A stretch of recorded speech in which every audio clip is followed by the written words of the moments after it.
welcome, sports car fans, to round number 3 of the XLMS series here on RSCA TV. For the Roblox Sports Car Association, my name is Mr. Kitty Elvey, your streamer and commentator for today. Again, on RSCA TV. Currently snowing outside, actually. Just wanted to take a look at that. But we are here in lovely Belgium at the famous Spa-Francorchamps circuit. Here for our third round of the season.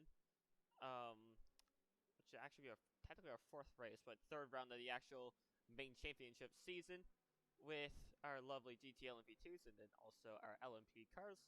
To go over a few stories, Mia is supposed to be here. They haven't seen Mia yet. I'm not sure if they will do qualifying or not. But as it stands, we do have a bit of a championship ticket. Actually, I can't exactly find it at the moment, but we do have a bit of championship talk to talk about here in qualifying. I can get everything set up real quick. I'm a little bit behind. I wasn't supposed to be streaming today, but things happen, unfortunately. So right now we're watching, what is that? I think it's Klazurka here in the number 036 for Incan Motors, actually, in the factory entry, with the 77 Swift Motorsport car up front. Just in front of it, which is one of the older Wombats, actually, that they managed to get. A little bit of a different race today. As you'll see, there'll be hashtag race for Eclipse on some of the cars. It is a official Remembrance race for fallen member of the community. We're a few minutes here in the qualifying. We'll go into discussion about it later, maybe, but at the moment, looks like no one's actually set a lap in, which is fair enough. It's a longer circuit, about 150 would be the LMP laps that you'll see on track. So take a look at some of our drivers. There's Lance, actually, in the very familiar. This is, I think, Zytex, the team, the number 4 car here for LMP2. The Vectra LMP2 actually new this season, made its debut in round 1. Not Sebring, but round 1 particularly. Few teams have switched over. And out of it, we've gotten this lovely bi-colors inspired livery for the number 4 car. So you can see, really love the aesthetics of it. For any of our, I guess anyone that knows anything about more recent history of sports car racing, you'll probably be familiar with the bi-colors outfit. They're running LMP1-L class in real life. Of course, it's in real life, but still a little bit interesting thing. And there's probably a 4 there in the 039 for Blue Force in the LMP2 class. Very strong. I think that is their debut full season in RSCA, I should say. Then Thundermark here, as well as Honix, will probably be 2 of our 3 podium contenders. I'd say, well, 2 of the podium contenders. I'm not sure how many there are. We'll have to see as quality progresses. I know Honix talking to her before the race. Honix said she wasn't exactly too confident in the circuit, to put it that way. There's some other choice words, but we'll just keep it at Honix and building confident there in the Lunaria Cobra, number 51 for Dimension Motorsports. We'll also have the 88 on circuit, as we'll see here at some point during the race in the source. But currently, it looks to be they're tied on points with Thundermark, actually, for the Drivers' Championship. So it's going to be a really hidden Drivers' Championship. I will need to attempt to find the RSCA wiki, actually, in a second. Turn it up louder. Okay. Up louder, as in... Well, I assume this means up louder in general, so... Crank it up real quick. About 10 decibels should be good. Actually, don't think we're picking up any of the cars at the moment. There we go. We're picking up any cars. There's some louder cars on the circuit. There's Aaron. Guess we go. One on board. As you can see. There we go. Back to the normal TV camera. Now we should have ended sound. Thank you, Ray. Ray pinged me in general, saying there wasn't exactly any sound on the stream. So, thank you, Ray. Very much appreciated. I don't exactly have an idea as to what the viewer can hear, since, you know, I'm solo today. So, again, I'll look for the Wikipedia real quick, because the spreadsheet's behind. find it. I think Nathan sent it to me, but essentially how it is there is the Real Drivers Championships in LMP, which is funny enough actually, because that's usually not how it's been. Taking a look at times real quick, Klez, Thunder, Hunix are your top 3 in terms of times. Thunder and Hunix actually aren't that far off each other, so I guess maybe Hunix underestimated herself a little bit, or just Thunder's not really gotten a good lap. Looks like you had an invalid 40.3.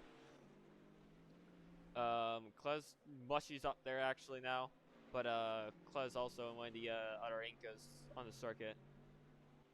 Really strong car. It's gotten a few evolutions. I can't remember which evolution it's on now, but the Inca, what is it, T75, been a very top level car the past 3 seasons for sure.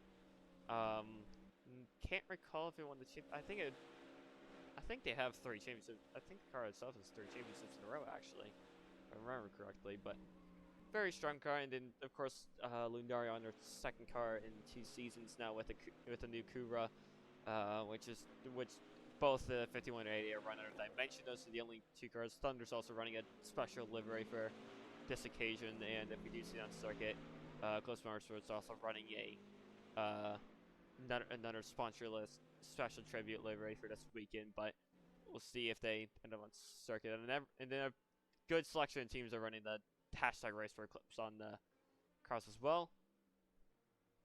And we are nearly halfway through qualifying. Take a look at some of our contenders again. Top 5 currently for qualifying, ignoring Alex since he's in the purple lap car. Klez, Mushy, Thunder, Hunix, and then Stradale. So I haven't seen Mia show up yet. Could change. We'll get the notification on the top for sure. But I'll have to take a look. Here we go. I managed to find the Wikipedia just now actually. For what? That's season 11. I can find for season 12. No, I'm not gonna be able to get for season 12 unfortunately. But the spreadsheet, because the spreadsheet's behind. Otherwise, I'd be able to tell you the standings, and well, I kind of can't because I'd have to try and figure it out in my head. But right now, Chivy, Hunix, and Thunder in the top 3, in the top 2 of the standings, tied on points. If Hunix were to actually get 2nd today, then that'd be your 4th second in a row, which we're talking about. Hunix looking for a first-time win this season. I think it'd be a first in history. I haven't exactly looking too far into history books. I really should take a read up on them when I do get the chance. But I'm trying to figure out who GT Pole might be. I don't think it's Blitz, but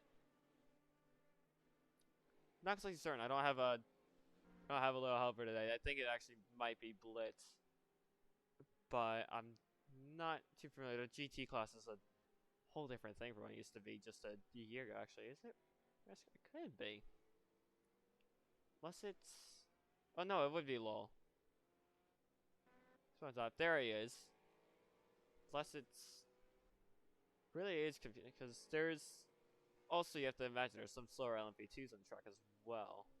Nope, I was right. It is LOL that's currently on professional pole for the GT category at the moment. For amp speed.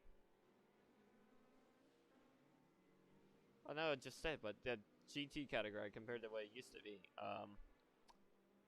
It's completely unrecognizable. There's Royal actually. There's Royal right here in the number 9 car. Then who else was it? Can't exactly remember who else is racing for 5%. I think it's Zero might have been supposed to be in the GT car, but haven't seen Zero show up. You haven't seen him practice at all either, so I don't think we'll have Zero for today. Based off the round 1 driver standings, we could see Thugs actually, because I think I just saw Thugs in yeah, Thugs with the Blue Force GP as well, the number 04 now with the Lunaria Tempesta, actually the GT car. And if we just assume off of round 1 standings, then Thug is 2nd in the driver's standings, tied with Scorch as well, who is sharing the same car. But we'll see how that ends up being different at the end of this, if there are any changes. So, Thug's definitely qualifying the car. At number 049, we have 5 minutes left in qualifying now. Sainty's actually managed to get the pole. We could see potentially times faster in that 50.19. I'd have to assume there should be a few tenths left actually in that 50.19. I haven't exactly seen. There's a slow moving thunder mark right there. Not actually sure what he's up to. Probably after something. Assuming Bosch was slapping there, he's looking for something. There's Brad sitting in the pits. Santy, we'll get Santy real quick. Vestier has a warning for pit procedure actually. Fair enough, but the number 77 Swift Motorsports car currently on provisional pole.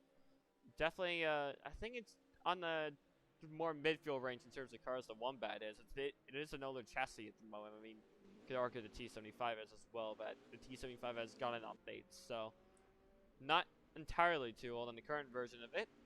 But the Wombat is definitely still a somewhat older car. I'm not entirely sure by how much, but older than the Kura. The Kura is brand new for this season, and there's a few other cars that made their debut this season. Actually made their debut. Usually it's Sebring 2.4 hours, just like the Kura did. And I think the Tempesta did as well, but I can't exactly recall. It's been a little bit.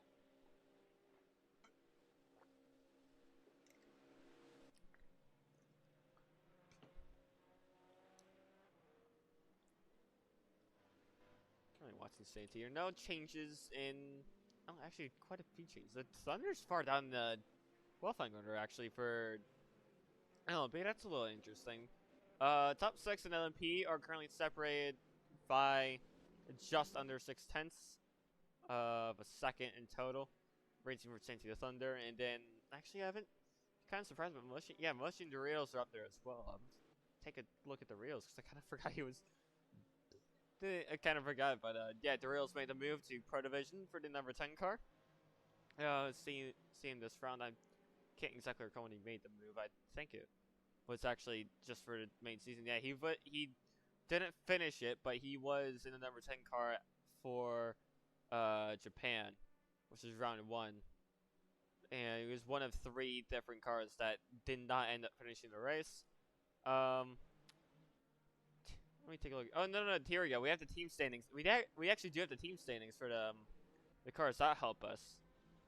Driver standings aren't updated, but team standings are. So, just going over the team standings right now for LMP. I'll go over the top 5 real quick. The number 51 Dimension Motorsports and number 36 Secret Formula Motorsports are currently tied on points. 1780 Eclipse is funny enough in 3rd. I don't believe they should be, but well, we'll check that out after. I don't believe they should be in 3rd, but it's something clearly happening. After the number 4 Inca Sport, the number 036 Inca Sport Racing is 3 points behind Eclipse, and the number 15 Predivision Powertrains Racing with 20.5 points is 5th in the LMP class. So we do have of course the active championship going on with 10 rounds to it, including 2 double points rounds. That being round number 5, which will be at the very famous Circuit de Sarthe over in Le Mans for 3 hour, and then after that a 100-minute final race, the RSCA finale, which will be at Road America. Currently watching the radio still. Santi Clez, Honix, your top 3 in LMP as it stands, and then after that Lance Froggy and Faint in the LMP2 category actually, which are team 2 for between Lance and Froggy, which is interesting to see. But yeah, here's Lance right now, the number 4, currently in provisional pole for the LMP2 category. And then Santi's still playing defense for provisional pole. What will be pole if it sticks in the LMP category. I think Santi will get one more lap. We'll actually go check out Santi here in a second. If I can locate where Santi is on my thing. Okay, I've actually ended up blind for today. Wonderful. Well, Santi's disappeared. I think Santi might just disappeared. No, Santi's still around. Invalid 50.6 though, so won't be any change. Thunder's improved. He's now 2nd in the category with a 50.415. So we'll actually go take out Thunder coming out of the stars. This will be Thunder's final 11th. Also, final chance to improve at that. Final chance to improve for any drivers are now. I don't think this will be Aaron's final lap, and then the rest of the LMPs do have a shot at improving. So we'll take a look at that. Unfortunately, I don't have aimless system now. That won't just block the screen, but best we do have is a timing system. So we'll watch Thunder here for the remainder of his lap. Speaking out, Hunnix has actually improved, and that's actually improved to a 33.3. Currently faster than a chunk of these guys in Sector 1. So we'll take a look at Hunnix real quick. Oh, we'll have a shutdown recording. Okay. Must be potentially minor changes after quali, or some reason for a shutdown. I'm not exactly certain, but Hunnix is at 43.3. See what Thunder posts. Thunder's invalidated his lap. Hunnix does still have a chance to climb a few positions exiting quali here. Really, still a tight. Santy's all the way up there, so that one that actually still might be a faster chassis going through. I think we just went through a bunch of one. Yep, into the bus stop chicane to round off the final lap. Let's see where this gets Hunnix out of the final corner. And that's actually pole. Okay, that took me a surprise. The Hunnix has gotten on the pole. Where have I seen this before? Remember, it's the same inside town. Hunnix just said she wasn't confident on pace, and then she ended up being in, like, the top 2 for a while, actually. Well, that's surprising. 9 LMPs have finished qualifying, and Hunnix is the best of all of them. Lance is the best of all the LMP2s. With Froggy not far behind. And then I believe it will still be, I think it actually might be Royal. Yeah, it looks like it will be Royal on pole for a GT category. Okay. Wasn't exactly the end of qualifying I was expecting to see, but slightly enticing end to it nonetheless. Anyways, with qualifying being finished now and results coming in, and server shutdown also being imminent, we're gonna head to a small coffee break. I don't have the screen. Whoops. Well, I'll head to a small coffee break here, and once we do get to it, we will resume the broadcast on the grid, do a little grid walk potentially, and we will see you there. Hang tight. RSCA will be back here in a second.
turn this up. There we go. Alright, everybody, welcome back to the Roblox Sports Car Association's XLMS series.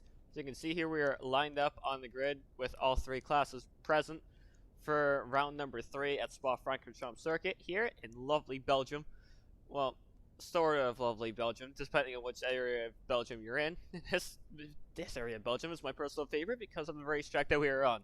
Second favorite being the place where Zoller is, which is also part of the forest. But anyways, enough yappers aside, welcome to round 3.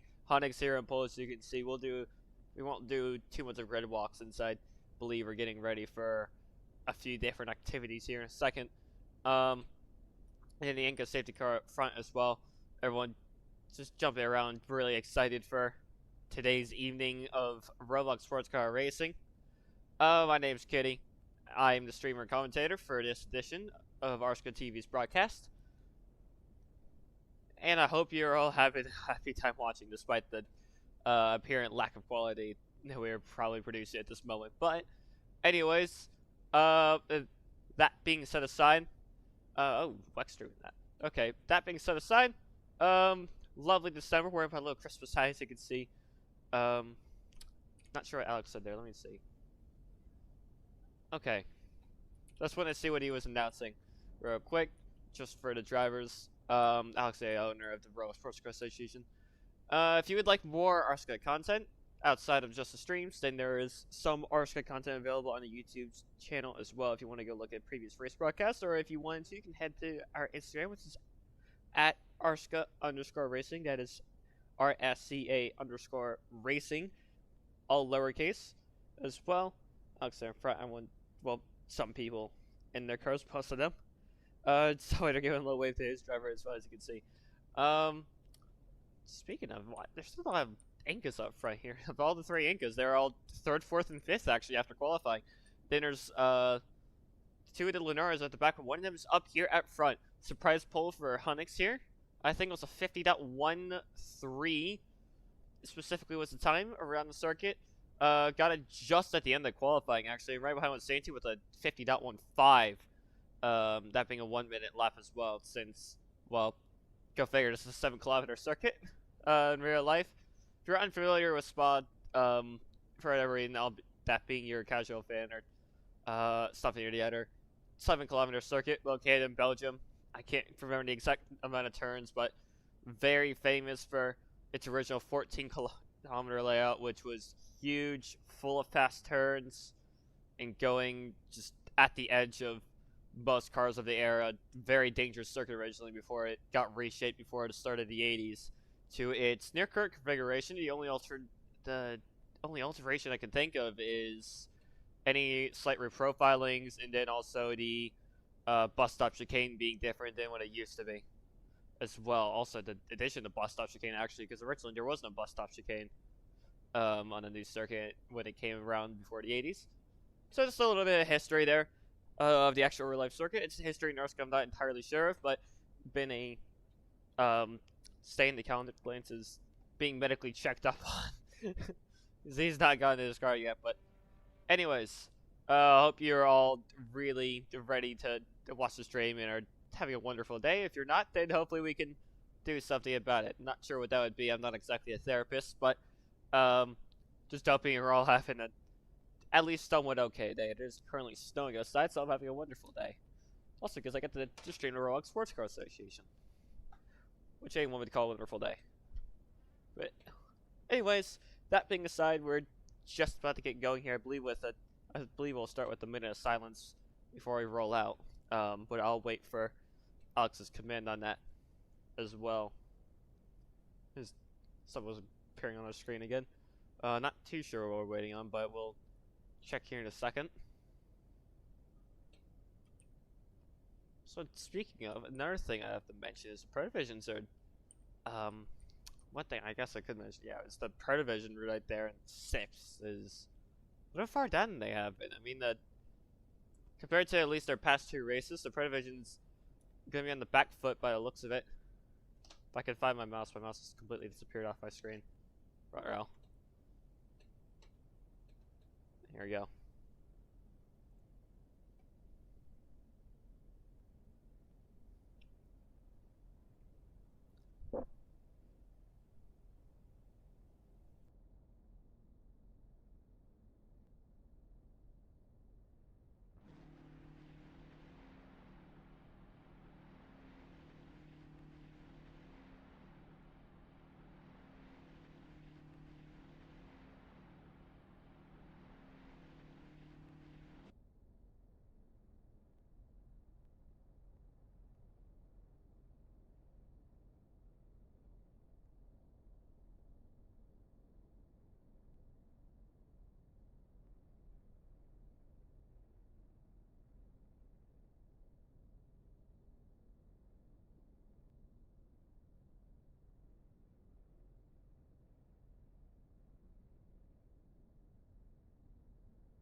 Okay, it looks like we're about to finally roll out after that moment of silence.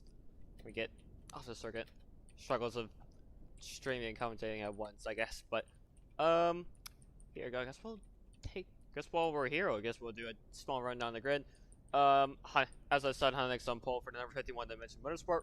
As we go down, Santee's in second, Thunder's in third, so that's our top three for the LMP category. So Swift and SFM just under Hunnick's heels. We'll see how that turns out. And then 2 Inc is right behind Thunder, that being, I believe that would be Mushy Denclez, the 036 and the 37 for Inca's factory team, and then also the SFM crew. Number 10, Provision Powertrains Racing, directly behind it, then the 848. Number 3, Alton, as well, newer car.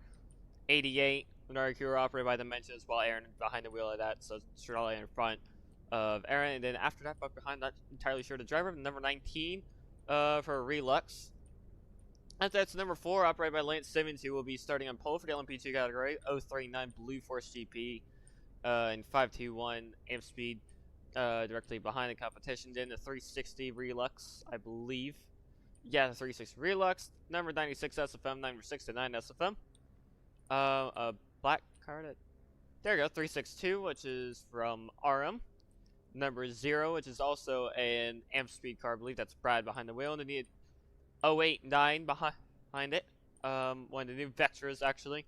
As I've already mentioned, that's the number 150, and then the number 050, which actually has a glowing plate there. And then the number 029 Blue Force GP cars behind to round off our LMP2s. We get to number 9, driven by Royal for the GT grid, Lom's in right behind. And Chase for number 1 M Speed, and then the 166 and 44 Ultima GT cars behind it. After that's the 049 34, number 99, and then 051, and then the 2071, and then the 91 cars. That will be our rounded off grids. We'll take a quick jump up. Where's Hunnick's at? If I can find her quick. We'll watch Hunnick's go around the circuit behind the safety car leading us off. That is your XLMS grid of today. I believe it actually is Fair. That's driving the safety car. Funny enough, I think he got his wish. Fair enough. It is a fun experience getting to lead the safety car, even just for one lap. Sit out front of some of the best, most talented drivers on the platform. Looking at some of our words, there he is. All the cars coming up after Radeon. Really interesting sight to see. It will be a fun sight if that is the usual camera for the television broadcast. I think this is actually this is my second time commentating this, but I wasn't able to commentate this last season, so we'll see how it is. Last time I did commentate this, it was, I think the last time I did commentate, an SFM car won, which was funny enough, also the last car that won here previously would have been Mia behind the wheel last season, but one of the SFM Inca LMPs managed to win, and I think that was Play Games behind the wheel of that actually. Play Games on LMP2 now, isn't he? Been in 3 different classes the past 3 seasons. Fair enough. There's a variety of classes here. Oh. As you can see in the no-name corner, it's going to be quite a little less V-like than usual there, so should see quite a few shots there, actually, hopefully. V-like's the reason we can't exactly have collisions, but, nay. Not exactly a big deal, of course. When collisions, you can go to, a racing sim, but some people don't exactly have the money for that. Anyways, through the second sector now. It is a very long pace lap around here. Like I said, it's a 150 minute, so it is 1 minute 50 actually. So it is on the longer side of the tracks on the calendar. I think maybe even second longest, right behind Le Mans, of course. I'm not entirely sure. I think Sebring's more like a 136-ish circuit. I mean, would have to say I think it's a 1 minute 36 circuit. Sebring is, but Spa is on the longer side of circuits. Not just in terms of length, but also in terms of the times that are here. Just a reminder, Huntington State get a pole with a 1 minute 50.13. So on the faster end of the field, we'll see how the Kura holds up though during the race. I think the Kura actually has pretty okay race pace as well. let's go over that. Then, like I said, we'll just have to see actually how the race shakes up. So we get pretty close. Safety cars should be holding gear 3, which is basically the slowest speed around any of the corners here. We'll see though as we approach the bus stop here in a second. If Hunnix gets a good jump off the line to get ahead, safety car has pulled away. Entering the bus stop here be Hunnix, Santee, Thundermark, and Chase. Out of the final turn. So we still hold the yellow for it's a little bit longer. In round 3, and someone's got to jump their one to Relux. This green flag's now in the air. That's going to be a huge penalty. Or he's going to have to give all those positions back. Race controls, we were looking at that. That was a terrible start for the Relux there. Number 19 went from back to the front in the LMP field. What a jump as we see a few cars going off there. Hunnix has got a semi-decent start. Santee's just behind. So we head into Oak Ridge Radion Complex as well. It kept it pretty much clean there. Hunnix, really good start. Genuinely just, yeah, Santee's not far behind, but Thunder's fallen a tiny bit back. I'm not sure if we saw there, but as the V-Light kicks in as well, kind of just like VTEC kicking in, if you want to imagine it that way. Unless Santee might actually be out front. I'm not entirely sure. I know Hunnix was saying that it wasn't exactly her track. Yeah, Santee's just in front. That Wombat clearly has some untapped pace. Thunder's just out behind. It looks like Thunder hasn't lost too much time. Let's see if we go through No Name here as well. So Santee's now your new race leader. It looks like Hunnix might be able to lead the first lap here, unless things change. We'll see. Santee's already got in a gap. It looks like Thunder's now on the heels of Hunnix behind. Really not exactly the start that Hunnix actually wanted. Gonna go back on my word. Get Thunder right there, and then there's also that 3-car sandwich right behind 2 Incas and a Protovision as well. So really, really racy to start off with. Yeah, it looks like Santee's got nearly a second. Looks about 7/10 on our 2 championship rivals here. 2 interceptor cars into the bus stop chicane. Oh, what a tight pack. Absolutely amazing to start racing. Thunder's just going to get ahead. That trigger delivery to number 36 car. Switch will lead the first lap. 1 second separating the top 3. 036, 37, 10 following in chase. It looks like there we go. 10 cars have managed to. Relux has fallen back to 8th, as I was talking about. Yeah, and Hunnix just lost some time, so we'll jump back. Actually, looks like Aiden started the car for Anka Sport Racing. He was just barely ahead of the 37 and 10 behind, but yeah, 36-2 has been ordered to return to 7th in class after a jump start, which I can see. Yeah, I can kind of see where that would have happened. The 36-2 car was not leading at the start. If I can find, I would try and find where it drives. Looks like it's number 96 actually. Is that an issue? It's way ahead of the LMP field, but it's all the way down in terms of actual position. Shifting back up front, looks like Thunder's still got he's still trying to dig his heels in. Hunnix looks like Santee's just starting to walk away. Early state runoff at least. And like I said, Aiden back there fighting as well. With I believe it would be the Ritos, and then I think it would have to be not Mushy. Would it be? Yeah, it would be Mushy actually. The number 37 car also running a tribute livery. Now Mushy. Speaking of Mushy, Mushy's actually gotten right up Mushy's actually gotten behind Hunnix as well. So Hunnix is struggling in this first stint. By the looks of it, I was trying to make an announcement there. Completely tagged as well. So Hunnix is being bullied around by quite a few Incas. Terrible out of chicane. That's not going to be very good. Aiden's got an opportunity to get back onto her. Really a huge struggle in these opening laps actually for Hunnix in her second season back. Guess you can say it that way. And the second season Dimensions competition here with the Lunarios. Well, second season back for Dimension, but second season for Lunario's manufacturer, at least. hectic first 5 minutes for the LMP crew. It looks like LMP2 isn't exactly entirely the same, although it looks like Lance has fallen behind the number 360 of Relux to go off of a pin there. 360 would be driven by, if I can pull this up, I believe it'd be Luca in that 360 car, yes. So Lucas Van's full ahead. It looks like there's also in the GT category as well. Some type of fight.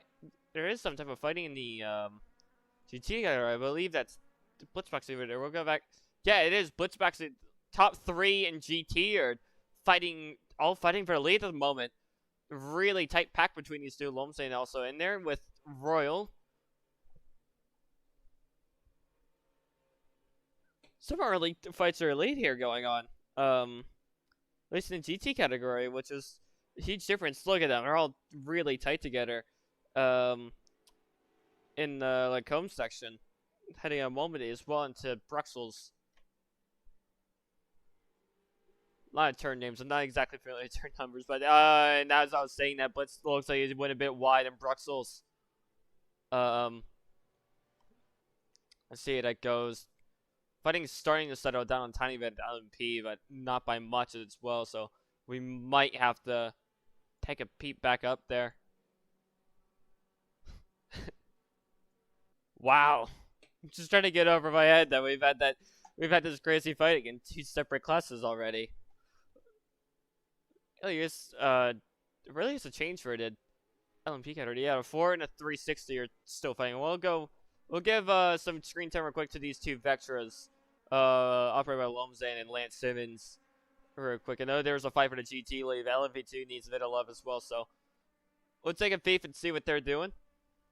Looks like Lomzan's kind of it's not low. I mean Luca in the number 360 car. Apologies, but Luca is just trailing behind number 4 car. So that goes, yeah. But as I said, actually, it wasn't 96. 96 is already looks like he's fallen off. So I'm not exactly sure what's happened to the 96. That's the feminine LMP2. Looks like number 69's also had an issue. Something going on between the two that I'm not able to quite figure out. And then I think might have been, was it Froggy? No, the 039's actually, yeah, the 039's up front. These three are all starting to really get a gap on the rest of their LMP2 friends, which is pretty interesting. It is a spec category, so it's not exactly about, there isn't exactly any quote-unquote fastest car. They're all roughly the same car, just a different shell on top. But it is a true equal class, and we'll jump back down to GT as well, because it looks like Royal, the number 9 car for Pro Division, has managed his way up to the top step of the GT category as well. If I could stop saying that so much. So I believe that would be 31 cars in a race at the moment if the 96 and 69 both retired that early, which would be astonishing that 2 LMP2 competitors have already gone down within the first, not even at 10 minutes of the race, actually. It's crazy. It is very early in the race, so I mean, any of the top 3 could realistically win in GT. That's the other thing. It also looks like Sainty's starting to lose out a bit, and it looks like the 36 and 37 car are going to catch up to Sainty here in a few laps time, so we'll have to monitor that situation as well.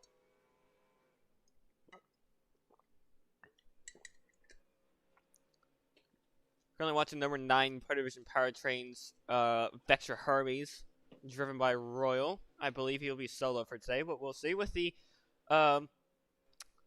well, somewhat inspired number 1 Amp Speed car directly behind in a number 44 Ultimate Racing. Also keeping a short distance from the 2. Looks like the number 1 car driven by Lomsdale is going to look for a way around Royal here. And we'll see if Blitzbox can capitalize off of their battling at all. It'll be interesting to see. They all 2 of them go wide. Blitz doesn't. Blitz stays on track and has his teammate actually in the number 166. Well, not teammate, manufacturer ally, but the number 166 Vortex Racing car, not too far trailing behind. So we'll see how that ends up. We'll have to also monitor the LMP2 situation. It does look like Sainty has definitely lost time, so I guess that early... Not exactly that. I think it's just the 36 and 37 gained, actually, to put it that way. So head over to check how the SFMs are performing. Not too far behind. Yeah, they're not really that far behind Sainty's. They're already lapping the lower end of the GT field. When the customer vector is right there. You're telling me it looks like actually looked like the 20 wasn't that far off the road as well. Yeah, that was the number 91 that we just overtaken. So they've already gone to lapping the GT field very early on, which is to be expected out of the RSCA field, but we'll see. Sainty is gonna have to deal with quite a bit here if he wants to keep the lead.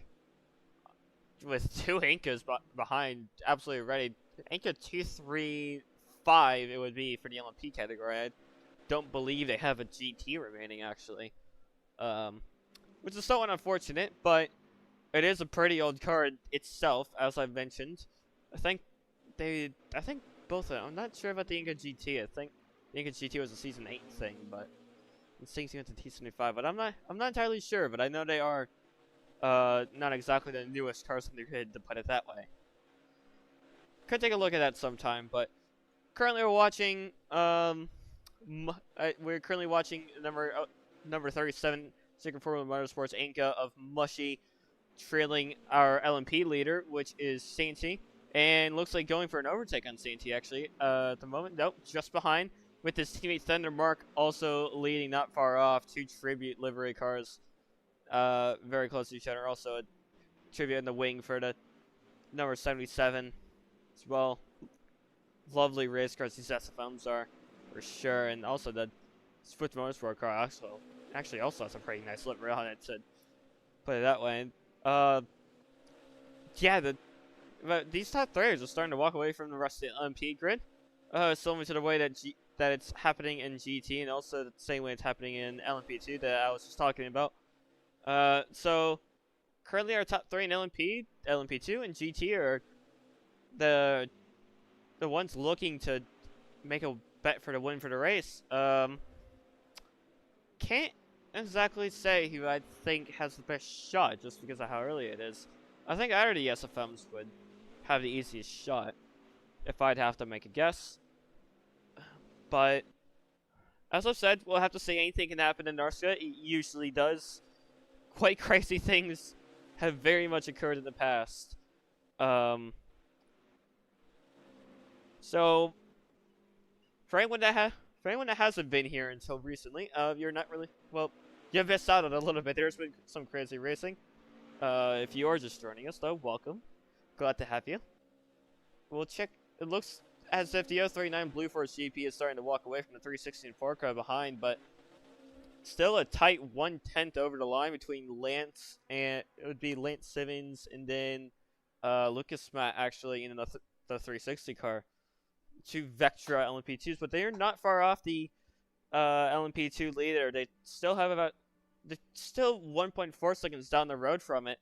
So very likely that they could catch up, especially in the pits. The pits are a very integral part of these 2-hour races, of any of the races, really, where you have to do 2 or 3 stops, for sure. Take a look in chat. If you are watching and you'd like to say something, ask a question for the commentator here, me, feel free.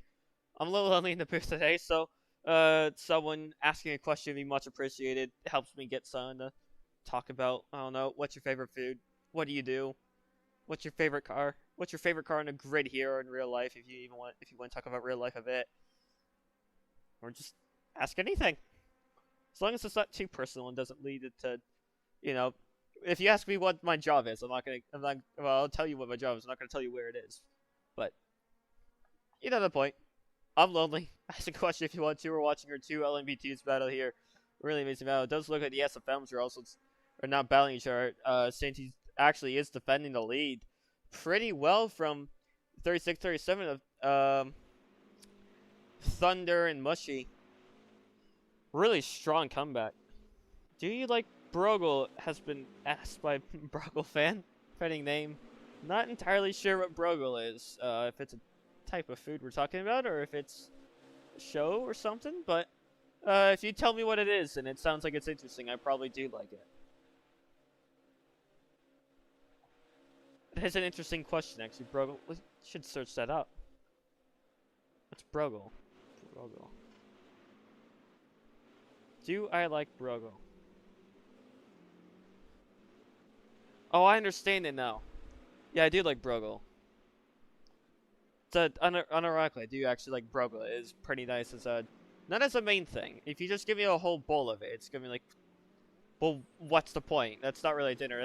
Actually, I'm sorry for missing out, but it does look like Mushy's made an overtake for the lead of LMP very suddenly. Sandy's lost it somewhere, clearly, that I just wasn't paying attention. Oh, there's something... I didn't see that. There's something on the side of the circuit there. We might have to take a look at that when the race comes out of it. I did not see that, but it looks like Sandy made a huge mistake, and that's actually costing them a lot. It does look like they'll just keep it with the 37 car across the line in first by about a tenth up from Sandy. Hunnick's still falling back. I think Hunnick's is going to get overtaken by Aiden before the end of the stint. Still a pretty tight LMP grid, actually, compared to how it was in the past, really. If you just look at those gaps, that's much better than it used to be at one point. For at least the top 8. 10 LMPs here, so that's 10 point scoring opportunities, and if everyone in that LMP class finishes, of course it probably won't happen anyways, but speaking of, by the way, the 96 and 69 SFM cars are back to where they originally were, so that issue's dropped. But anyways, if all the LMP class cars were to finish the race, they would all score points. Albeit toward the end, you wouldn't really score too many, but they would still score points, is my point. Funny enough. But anyways, back to the little Brogle conversation. Mr. Brogle fan, I do apologize.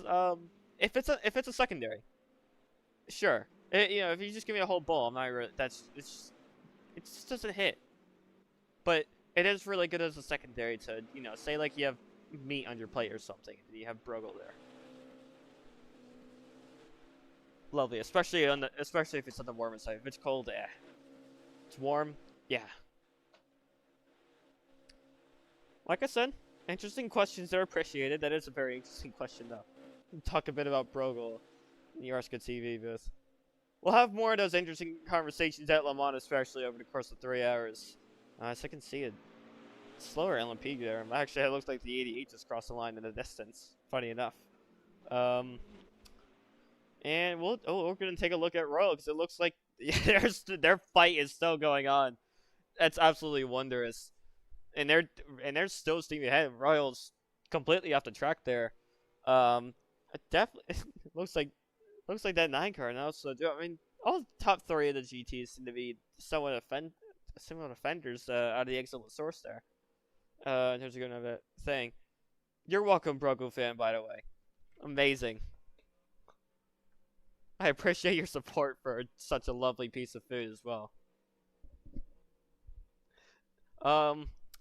Royals, I mean, he's barely ahead, so...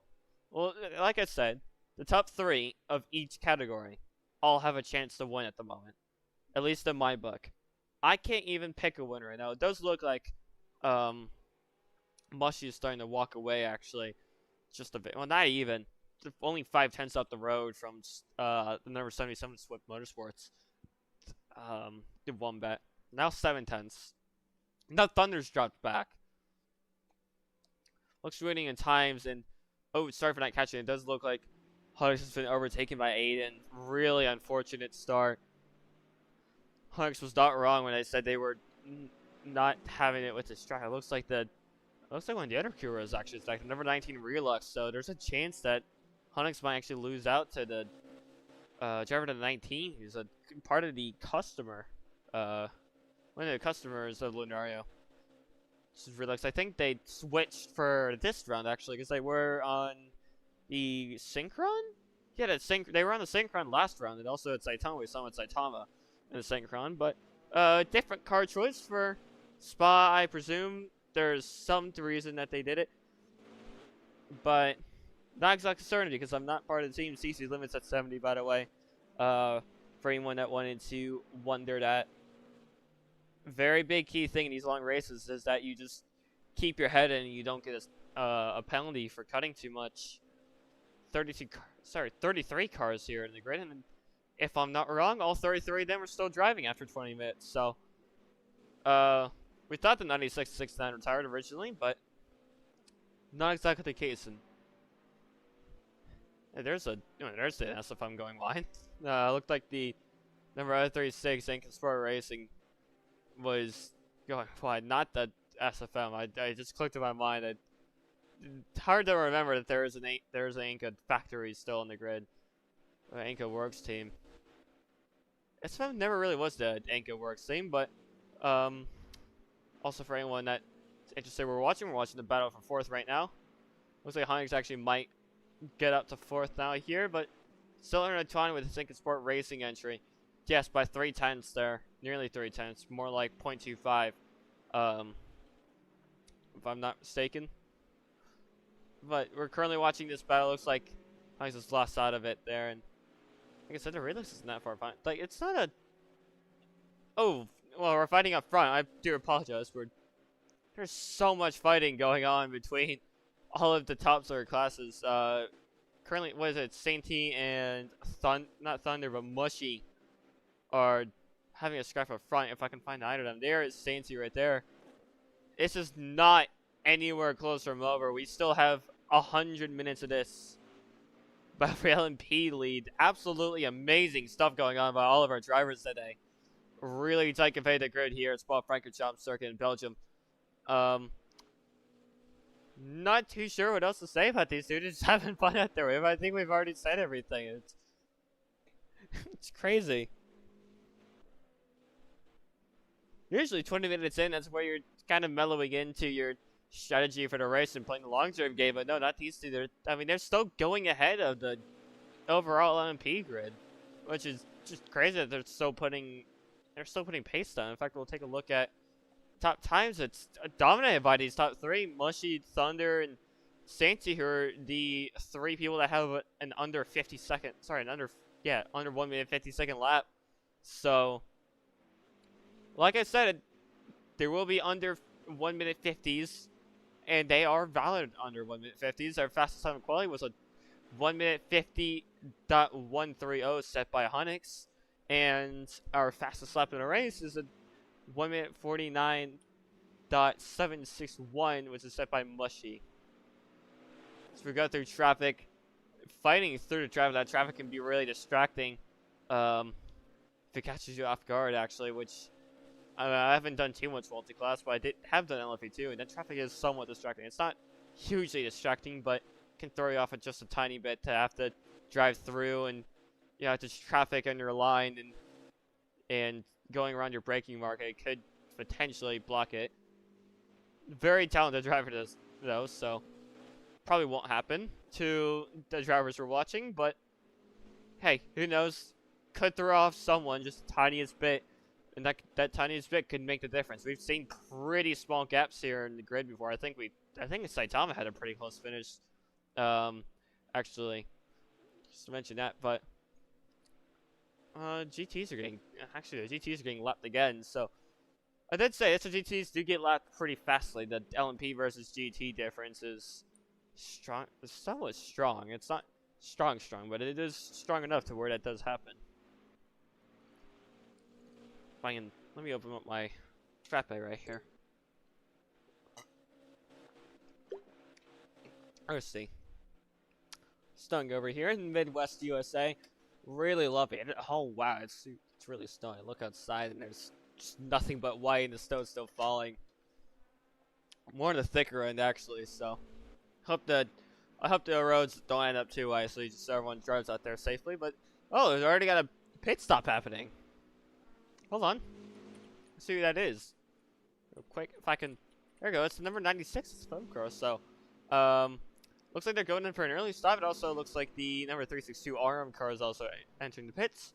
So go over a few things. Honix still trying to keep, unsuccessfully keep 4th, but he's falling back, and Relux is not too far behind, so that could shape up here in a second. Jump back over to Royal, see how he's doing. Looks like he's maintained a tiny, just not too much of a gap, but just enough of a comfortable gap ahead of his two GT rivals today. Really excellent stuff from Royal. That's really what he needs to do, is get some clean air, get his battle out of his head, just focus on what's in front. It's really important that you just keep a good mental game in any form of racing, really. I know from experience, negative head is not exactly a good thing to have in any form of racing at all. I have to be, and I've noticed that myself. I went from, here we go, we'll take a look at, actually, Luca versus, whoa, Luca's going for a late pit there. Very, very, very late. I wonder if that'll get looked at for pit entry. It would probably be a warning at most, but that was definitely sketchy stuff from Luca entering the pits. Wow, okay. Late decision. Must have been something. Decent stop there. Utilize both boxes. If you have both boxes, you utilize both of them. SFM. Sorry, not SFM, but the Port Mountain pit's just right behind for the A4. Oh, it's the A4A. Is it? Yeah, it is the A4A. No, number 15. I do apologize. I'm all over the place. Which is exactly here. We'll take a look. Here's the Ritos, actually. I think the Ritos is toward the back of the grid in 8th. And he's got the 848 Seabreeze racing car behind him. Just overtook for 7th on this lap. And the Relux car's not too far ahead. So, I'll see. Niner is Hunix, and Niner is Aiden. Really competitive LMP grid here today. Looking, oh, hold on. Thought that was something for a second. Take a look at how Lance is doing. And Lance is actually, well, he's still in second, but the 039's not that far up. So, could see Lance potentially in the 039. I think it's Froggy Gamer in front. Yes, it is. And that, I can't remember the Pokemon's name, but there's a Pokemon on the tail fin there. Nice little livery. Nice little thing there. Anyways, I'll take a look at who else did we look at. Where's Thunder? Thunder is, let's just making his way through. And it looks like Santy's holding a, I didn't expect Santy to do the full race. I thought it would went Ray, but I guess not this time. It does look like Santy's holding a 5/10 gap up on Mushy. So we'll see how that progresses during the race as well. Super Cancer, why is the video glitching? It wouldn't be the video. I'm not, unless it is actually the video, and you're not wrong about that. But what you are watching is, well, I would call it phenomenon, but it's more just a thing. It's called VLAG, which stands for Visit Lag, and essentially, what it is, we got the top 2 bidding here. I'll cut it off myself and explain in a second. Somewhat early pit, only, would have figured they would have pit after 90 minute mark, so I guess it is a 3-stop race for the guys. At least they're going to try a 3-stop race. Santy going to go in for an early box. We'll see how this progresses. That was, okay, that was weird to watch. Single box, not as much to utilize. Not the same advantage as the 2-box teams, or the 4-box teams, actually. In SFM's case, I believe would be 4 boxes because of the LMP2s. Yes, it is. Also Mushy in at the same time, so universal pit strategy out of all of these. I assume Hunix might be in there. Yep, there's Hunix, as I predicted. Assuming you'll see a few other cars in the pits, it does look like Santy's. It looks like actually a really good pit stop. I think Hunix might have underfield or something. Hunix has gotten a really good pit stop there. Right back up at the top 4.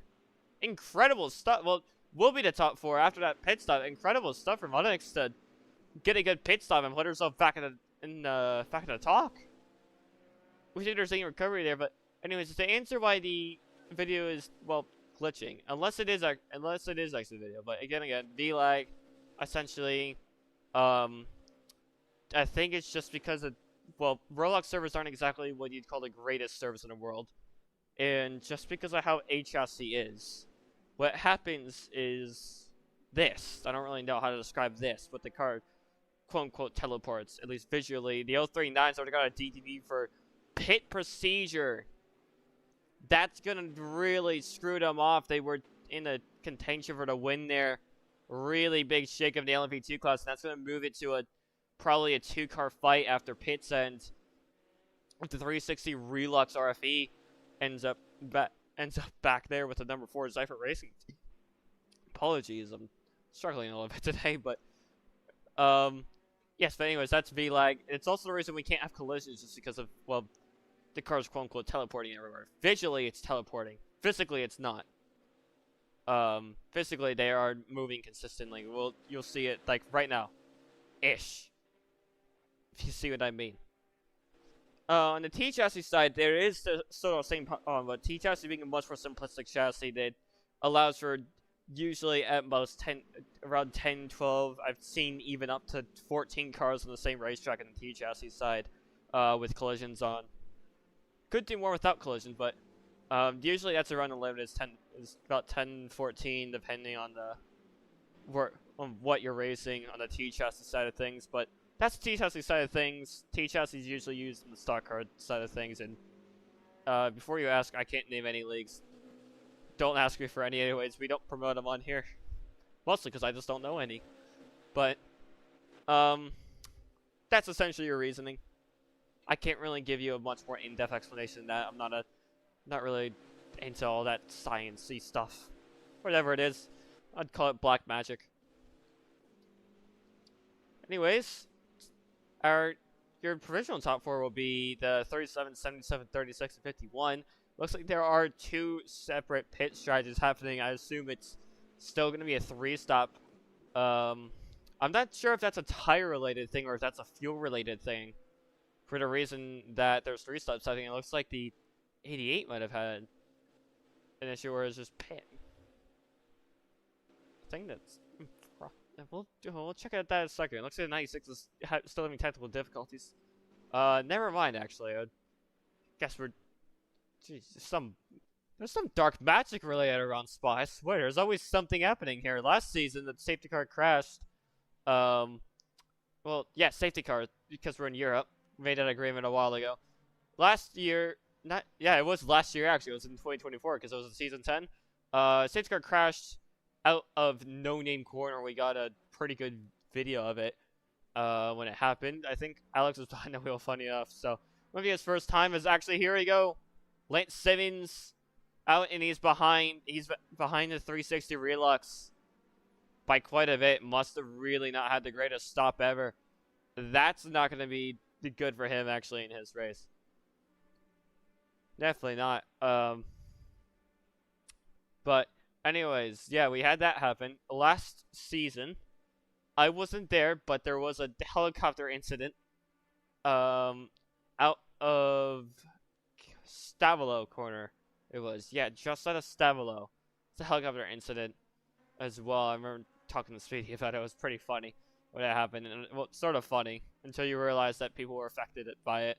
Then it wasn't exactly as funny for some of those people. But anyways, there is that happened. And then this season, there's just the 96 and 69 having some technical issues. I assume it's just a timing thing.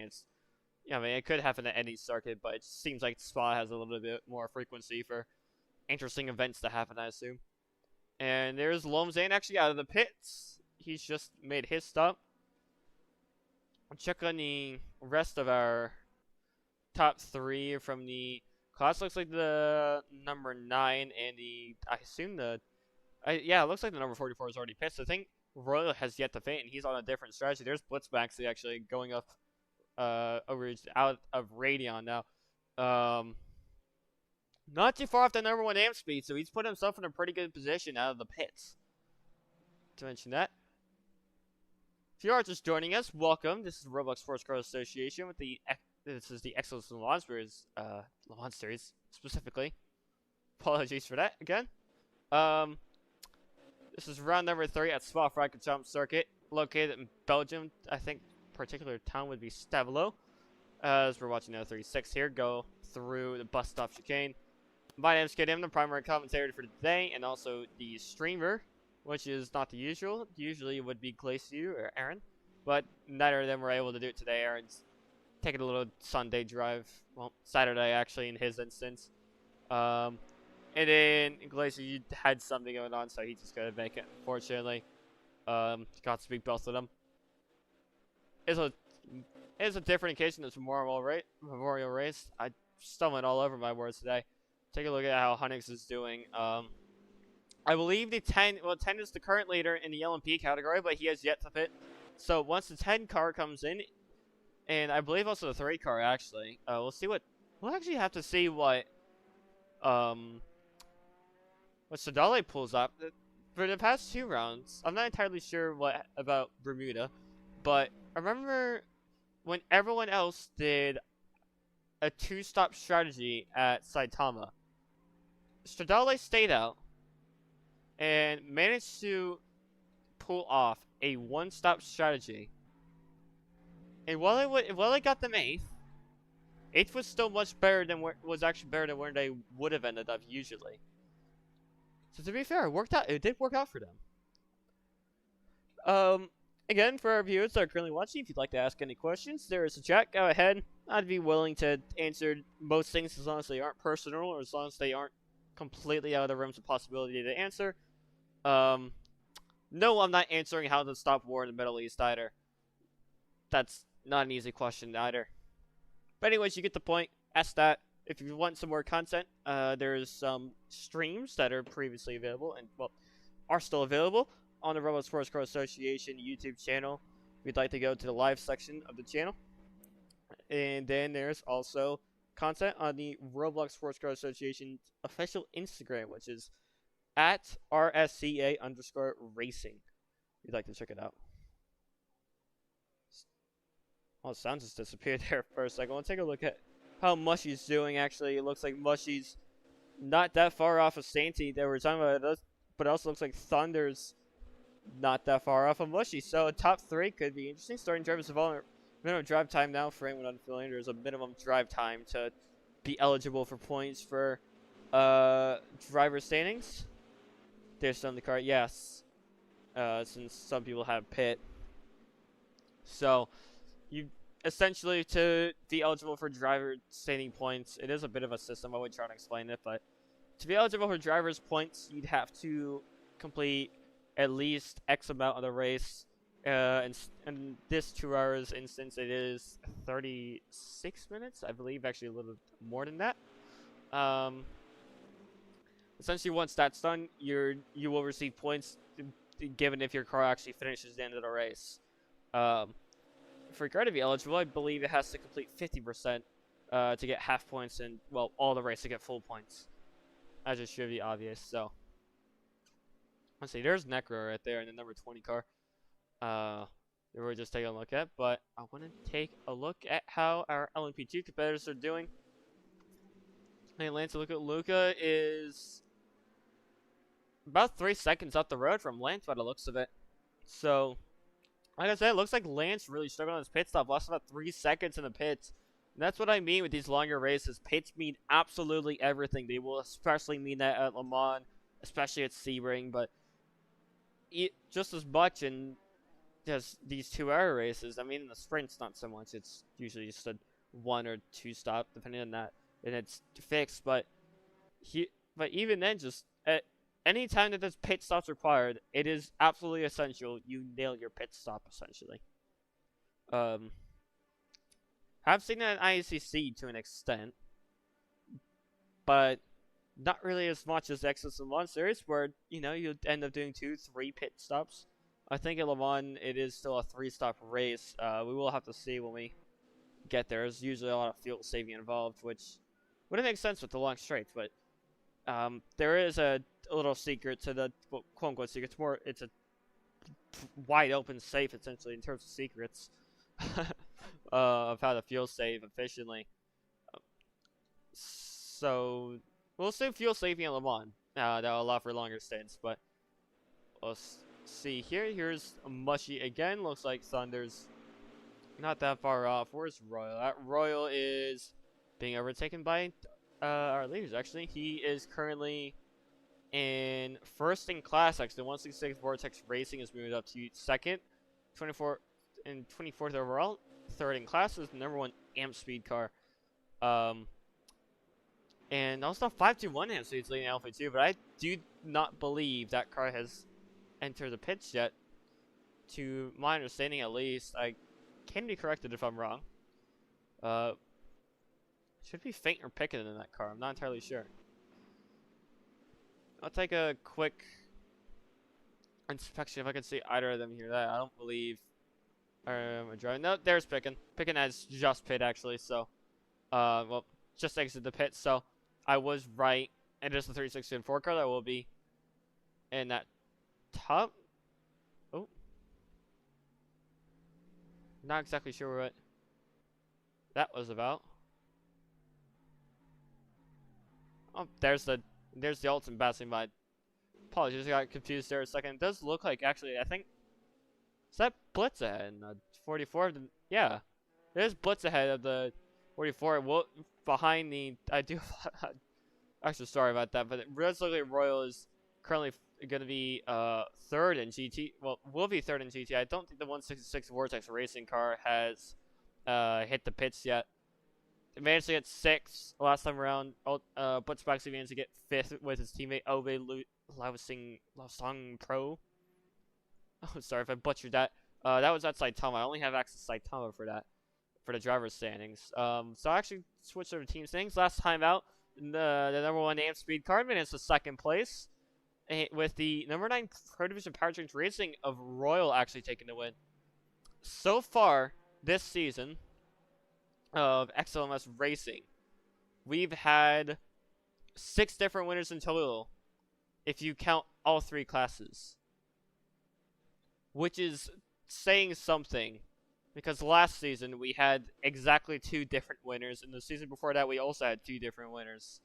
So it's, the grid has genuinely gotten so much more competitive. I'm not entirely sure why. I think it's, I would put it down to just Mia leaving, but I feel like that's almost wrong to say that it is just Mia leaving, because there's something else that's woken up. I guess there's a refound spirit to push even harder than before for some of these drivers, now knowing that they have a shot at the championship.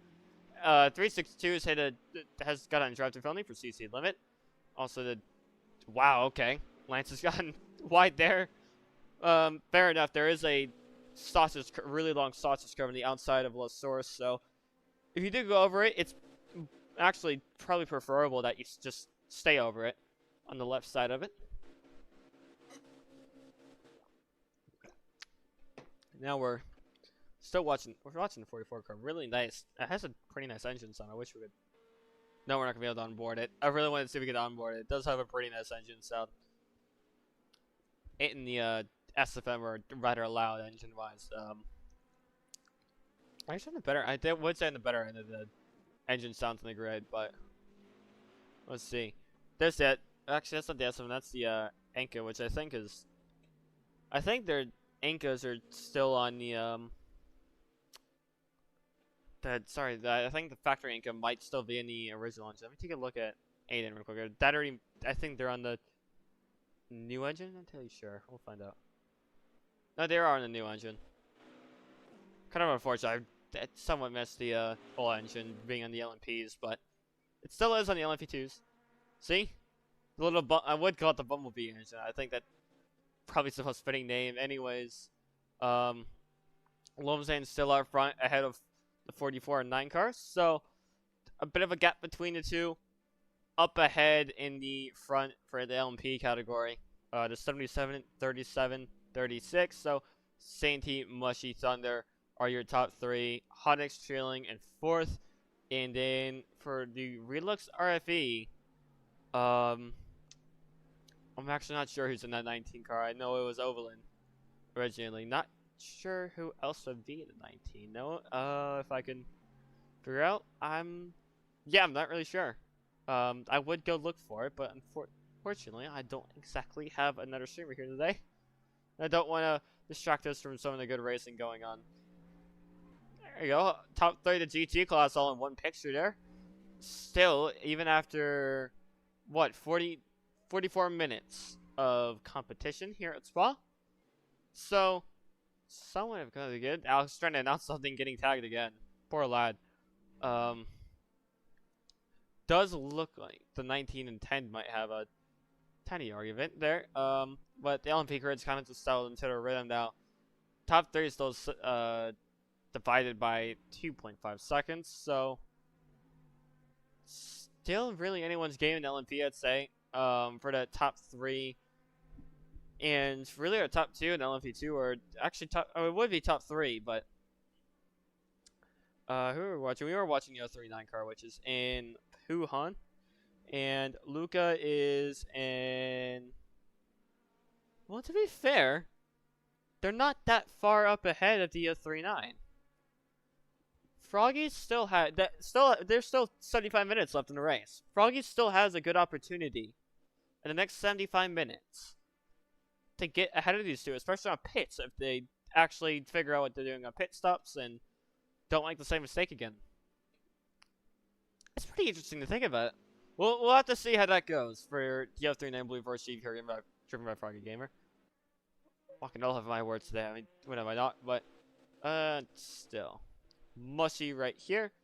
We're gonna watch Mushy for a tiny bit as he goes around the circuit in the SFM, which is operated with the Enka LMPs for quite a few seasons now. When I came in, they were running these Enkas, and now that I'm still commentating here today, they are still running these Enkas. So, definitely in the more consistent side in terms of what cars they're running. They've run these, and then they ran Racing GTs actually, in the GT class. But I guess Enka is really their home manufacturer.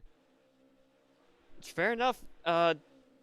They have built lovely cars. In fact, the SFM Zone Thundermark has done the engine sound and done the updates that got put in place for this season. I think C-Ring was the, not the first race. Was it C-Ring Season 11 was when they brought the new car in?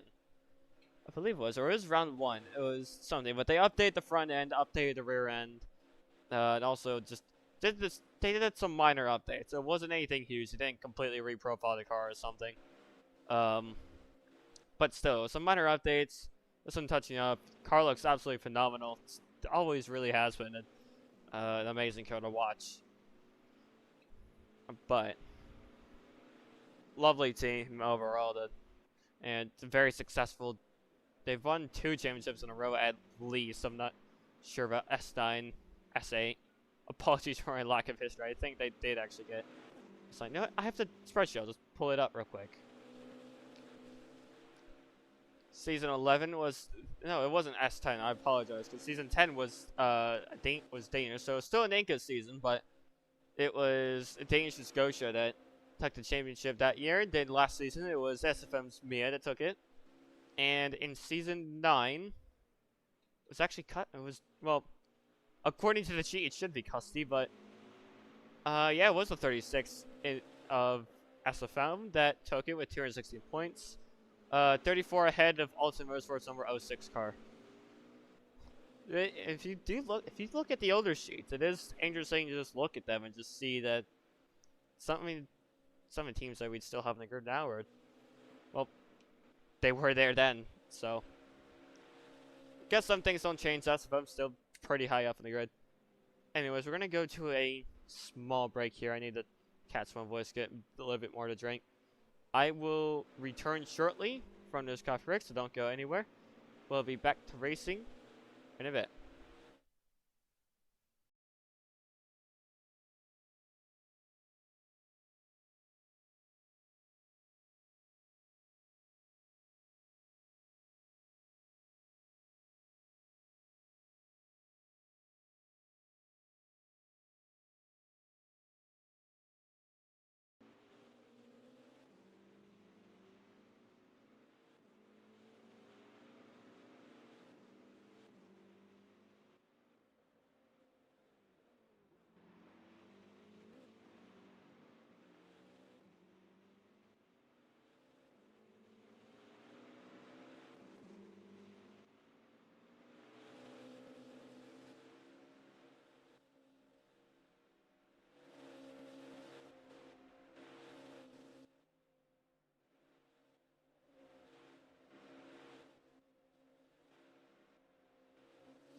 There we go. Hello, everybody. Welcome back after a short ad break for the Roblox Sports Girl Association's X's in the Launch Series. My name is Katie. Joined here for the final hour of competition that is shortly approaching us. So our two SFM cars are going to have a little argument, 36 to 37. So Thunder versus Mushy here should be an interesting battle, so you can spectate here. Then I'm not entirely sure what's happened the past minutes. I do apologize. Was off the screen. Needed to get me a drink. It's really thirsty in here to booth, and also mind the snow a tiny bit before coming here. It's been snowing the past few hours, and you know, only snows so much during the year that you really just have to take it and appreciate it when it does. Taking a look at Lucas Schmatt, he is definitely here. He is in the bus stop curve. Curve? Yeah, clearly bus stop chicane. Looks as Lance is not entirely sure how, but Lance has definitely gotten somewhat of a gap above Luca, and also actually, oh, it looks like because Luca's pit. I do apologize. There we go. Luca has pit, so I guess that would be the second of the 3 stops, and we'll see where I have to see where number 4 car here ends up getting after pit stops. His second would be, if I can. I'm trying to figure out how to get the words out, but looking at the rest of it, yeah, it is the SFMs are now leading after. Looks like Santi's coming to pit at some point during the lap. By some point, I mean toward the end of it. Go figure one else would you end up pitting. I'll take a look for Santi. There is Santi. Just now exiting the pit stalls, so we'll see where they end up. It should be a little bit down here. That's an exit. I'm not entirely sure the legality of that. Hunnick's right behind. Currently in 9th. Probably has also just pit. And now Hunnick's is actually right behind Santi. So if that's the case, then this will be provisionally the top 2. If that's actually the case, that Hunnick's is already pit. We've missed out on subs. That's incredible that Hunnick's has moved up this much. After the second pit stop. If that is the truth, we'll see. Hunnick's not exactly on the strongest pace. We'll see real quick. Yeah, 150.2 fastest they can muster up after that qualifying effort. So, we'll see. Maybe they just have a better strategy getting cooked up at Dimension, but well, again, Hunnick's could just be doing anything. But we'll see. Yeah, Santi's now got Hunnick's on her heels, and like I did just say, that was the Swift card coming in the pit. So, unless there's some incident that did happen that led to Mushy and Thunder being up front, mixed in with that, but I doubt that's what it is. Speaking of Mushy and Thunder, we'll head right back up to them. It looks like they are indeed battling as I just said they were going to. My word is more than true. Yeah, been verified, been tested now. These top 2 are the top 3 of the race, I'd say. Either 2 of them have a shot to win, so it's a Swift car, and I guess so does Hunnick's, actually. Hunnick's has really just put himself back in the conversation. Want to see where the SFM cars end up after they pit. I assume they're going to be pitting the next few laps just to keep it on strategy, but we'll see. We'll see if they go for something different. I assume just they might actually get scared by the 51. There's the 51 ahead of the 77 now, actually. So we've missed out on something back there. We're going to take a look at Hunnick's. Yep, side by side down the hill. So we have a battle for the lead at the moment, but we'll see where Thunder and Mush come. And I assume they'll come in at the same time, just like they did for their previous first stop. Honestly, they have to be pitting within the next few laps. There's no way they go that much further if it is a 3-stop race. I'd be pitting every 30 laps myself if I were. It would be pretty straightforward if it's a 3-stop. What I'm really interested to see is if the 3-car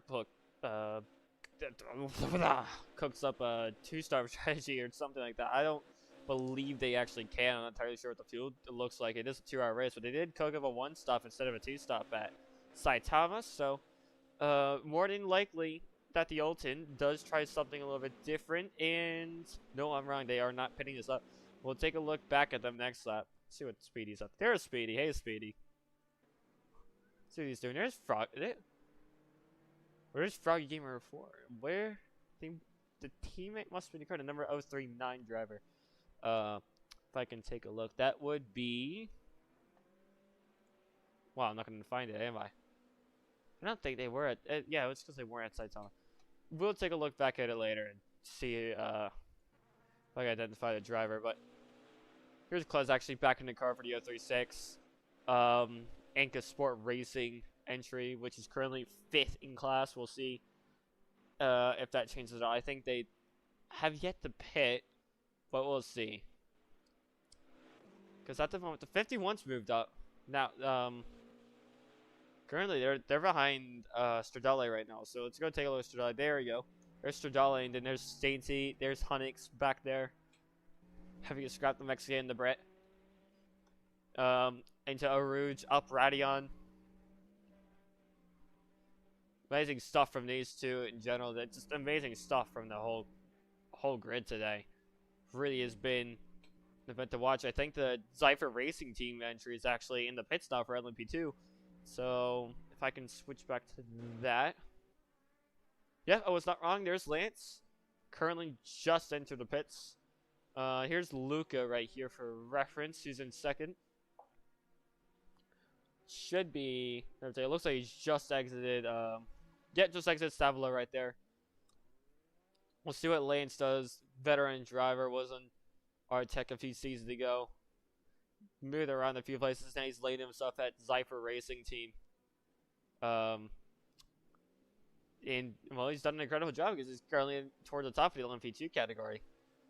And he clearly does love the LMP2 category, considering he's been in it for quite a bit, actually, which is not something I do expect. So usually, people that are in the LMP2 category just move around elsewhere.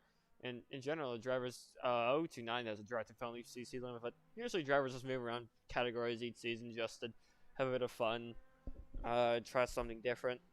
Really depends driver to driver what they feel like. LMP2 is usually a little more amateur of a class, I'd say, and then you see a bit of pro-am mix for the GTs, and then all the top-level drivers enter into LMP, of course, which is a given. That's the fastest class, probably the hardest, maybe the hardest to win it. I'm not entirely sure. I would say the hardest to win it just because of the skill you need, and then also the skill gap. Really, 37, 10, 36. Yes, they have pit now. If I can take a look, where's that? There's Mushy. I believe they have just now exited pits, but I'm not entirely sure unless Doritos just shut out or something. That'd have to be them pitting because the 10 car was nowhere near close. So yeah, because there's Hunix. Oh, that's crazy. 71's going to get jumped to CC limit. Hunix is all the way up here now, fighting for the win. Fell back about more than 8 seconds on the first stint, and has now propelled herself up right alongside the leader of the category. And the second half of the race, still over 50 minutes to go here. It's a good strategy call from Dimension. I know Aaron's the mastermind behind that. Over there, MVJ Aaron. He's popped up on a few of our streams before as a streamer and also co-commentator, so. Not an unfamiliar voice if you heard him on some of our previous streams, but, he's currently sitting, I think he is driving the car still. I'd have to imagine he is, unless, Rossi's taking over at some point that I didn't see. Nope, he's still driving the car. But Aaron's usually the mastermind behind the strategy, and I guess he's just really aced it then. If that's the case. I mean, mixed with Hunix just being really good of a driver, but yeah, because if I can stop talking like that, really good job at Hunix, but also good job by Aaron overall. And speaking of that, Santi has a drive-through penalty for CC limit as well. I was talking about this earlier in the race. That will be detrimental if you make that mistake, and that will drop Santi so far down the order, having to crawl through the pit lane. That is absolutely not what you'd want to happen. And yeah, that's gonna screw Santi up really badly. I think that'll drop Santi down 8th, 9th. potentially, or 7th. Would probably drop Sainty down to 7th. Would drop Sainty down to 7th at minimum, just because of how long a drafting penalty takes. Wow. And that is really, really just, and that is really not exactly a race ender, but it's gonna put Sainty out of contention, probably for the podium as well. I was gonna say the win, but I'd also assume the podium, just because of how far back Sainty would have to climb from after a drive-through penalty. We'll see how Sainty does deal with that in a second, but Honix will be provisional leader after that, actually, once the number 10 card comes in. I assume Sainty not even delaying it any further, just going right into pits. Then the LMV2 category, it is Lance leading just a few bits up the road from the number 360 Relux. The number 69 SFM is not that far behind him, I presume, but it's somewhere in that mix. Speaking of your provisional leader in, well, not just overall, but also in the LMP category, it is Doritos who is leading for the Provision Powertrains racing car. Really just on a struggle bus today for Protovision. I'm not exactly sure what's happening over at that team, but they've really not been hitting off this season. In general, we'll have to monitor them. We'll see if they turn it around, but right now they're just on the back foot for sure. There's the Emmy Racing number 051, interesting little GT car. What is that? Oh, there's the engine. It's the I think it's the same as the Vector Hermes, the Protovision's GT car. I think it's the same engine as that, from what I can hear. Scream River V10. Here's Mushy. We'll take a look at what Mushy's doing with Thunder, not too far up above.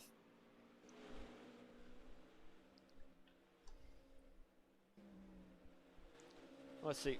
With how it is right now, let me take a look. We'll actually look at and try doing a bit of, we'll do our own little calculations. Just for reference, there are points for pole position, actually. The top 3 in qualifying managed to get points. So, that being said, oh, we got some. Okay, I'll take a look at that in a second. That being said, top 3 in qualifying do get points.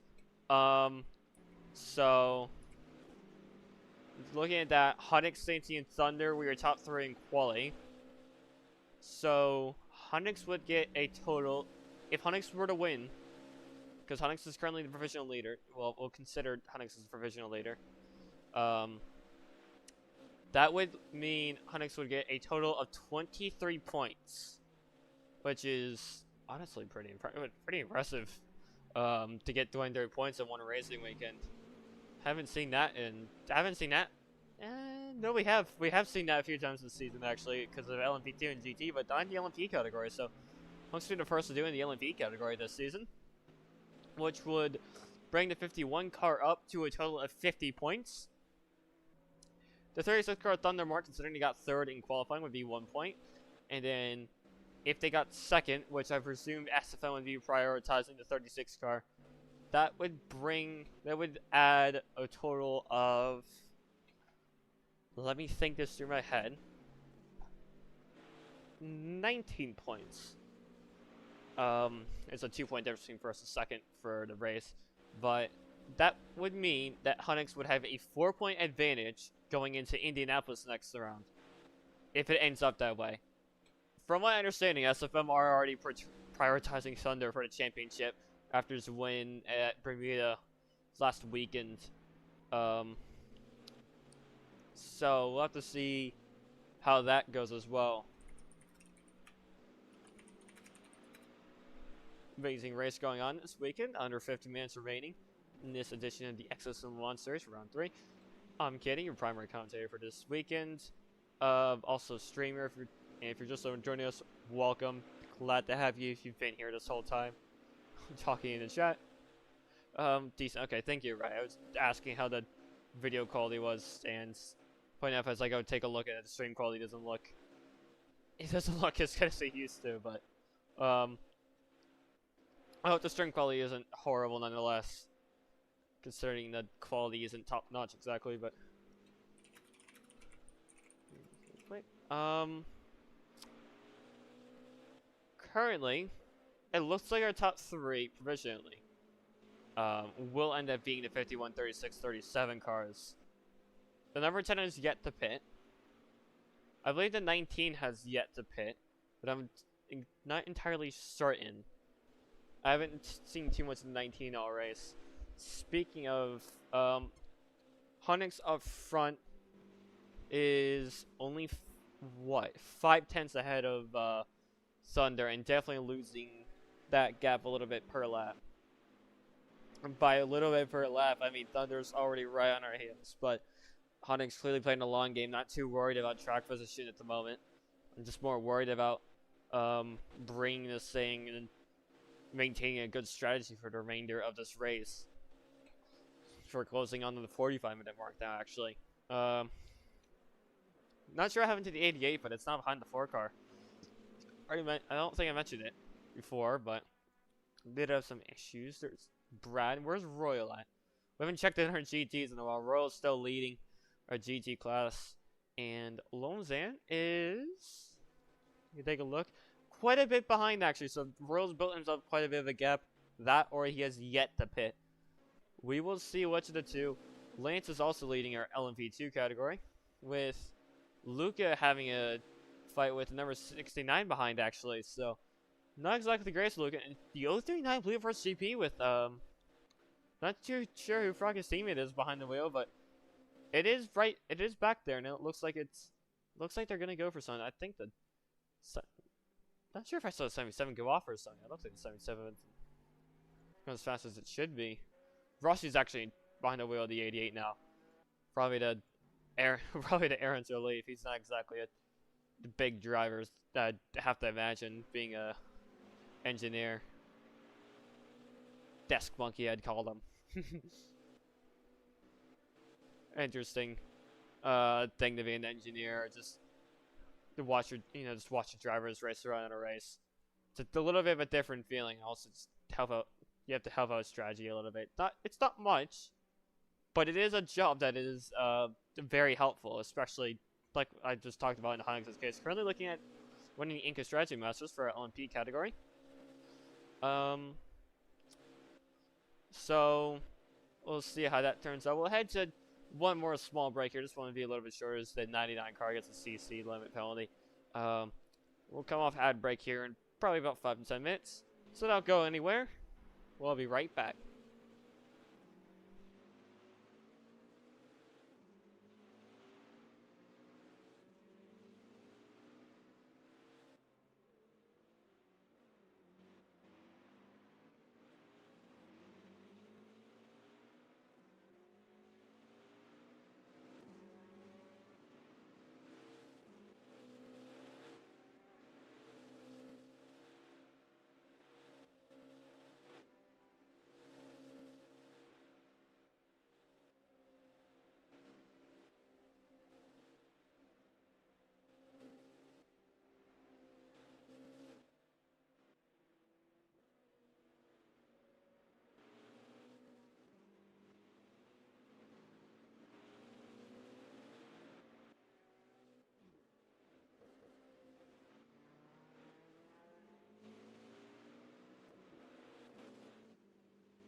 There we go. Welcome back, everybody, to the Roblox Sports Card Association's broadcast of the XLMS series here, exclusive on RSCA TV. Currently watching Roll, as he is just ahead of the 44 car, actually. Ultimate Racing is number 44, driven by Blitz Baxi. So, interesting fight here for the GT lead has reignited. I do not know if these will be the final stops. I did see Roll did a pit stop there, was exiting it. I believe that might be Roll's final stop, but we'll have to see how that ends up. Could be anyone's game here still in GT, though, between Royal and Blitz. And also, Lolzan is not that far off behind. So, potential for us to see, there is a potential for us to see a third unique GT winner here today. And then looking in LMP2, here's our LMP2 leader, Lance Simmons. But it looks like the 039 Blue Force GP is Froggy Gamer making a charge to get back up to Lance. So Lance's win is not exactly certain at the moment. And this would be, if Lance were to win, it would be the third. It would actually be the third unique LMP2 winner as well. So we'd have 3 unique winners in LMP2, 3 unique winners in GT. If that were to stand, Froggy's already got a win actually. So if Froggy were to win, it would just stay at 2. And that'd be their second win this season. Currently leading the championship actually in the 039 car with the first and second place. And then up front, not so sure what's happened to Honix. I guess Honix has fallen back on pace for whatever odd reason. Now fighting with the fighting with the 77 actually. So maybe not the. So while the strategy did help, I think Honix still might not exactly have the win certain. We'll see. I believe the LMPs do have 1 stop left in them pretty soon, so that could be the changer. We'll see. But right now it's a 36-37, so it'd be Thunder's second win this season. It would be Mushy would be second place, and after that the 19 Relux would be in third actually. Still not too sure who's driving the 19 car, but currently watching Hodgson and CNT's right behind. And up front, there's an 8/10 gap between the leader and second place, so a really tight gap still going on. We'll have to see how that changes up around pit stop time coming here shortly.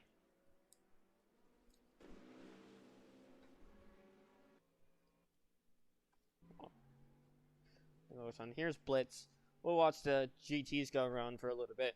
So we've gotten toward the later end of the race.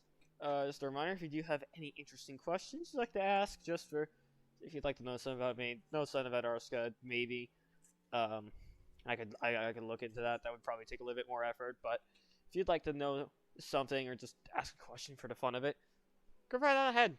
I'll be reading chat momentarily, and by momentarily I mean every now and then, just at certain intervals, doesn't really matter, if you'd like to hear that, but there's also that, and then if you'd like to interact with RSCA more, you can, of course, join the Discord server, or you can check out the rest of the YouTube channel, or alternatively, at RSCA_racing, at RSCA_racing, if you're looking for the Instagram, which, yes, there's an Instagram, actually. Don't know if I don't believe we have the bug, the little Insta bug. No, we do not, here. But, yes, there is an Insta, as I've just mentioned, so if you'd like to check that out, we post some content on there. Post schedules, a little bit of stuff about cars every now and then, maybe a few memes, just some funny stuff. I'd like to check that out. So we have a battle here for second in the GT category, and it'll be a battle fought out in the pits actually between the 44 and the number 1 car. So Amspeed versus Ultima here going to the pits. So it'll be Blitz in the number 44 that we're watching for Ultima Racing, and then for the number 1 Amspeed car, that is being operated by, well, that's a little bit off. Maybe? We'll have to see. That looked a little interesting, but we have a battle between Blitz and Lomzan to see who gets out of the pits faster between the two. Looks like it will be, well, it might be Blitz. We'll see. That was a pretty short stop. So in these last 30 minutes, it really views. And there's a person singing the. Is that the 1 minute? That's the 1 minute box, actually. So There's someone sitting off. There's an SFM, the number 96 car, which did retire earlier in the race, and alongside, I believe, the 91 and 049 are also retirees. But still 30 cars left racing here on this grid. Just wanted to pop a quick Andes real quick. Make Andes. If anyone is unfamiliar with what Andes is, they're really good. See, there's play games as well in the 039 actually, who's taking over, so that would explain it. So then drop, and Lomzin's got a drive-through penalty. It's his first one for a CC limit. That's really going to push him back as well. That's good news for Royal, actually, who's leading strongly ahead, and it's also good news for 44 of Blitzm, actually, who was fighting for second with him.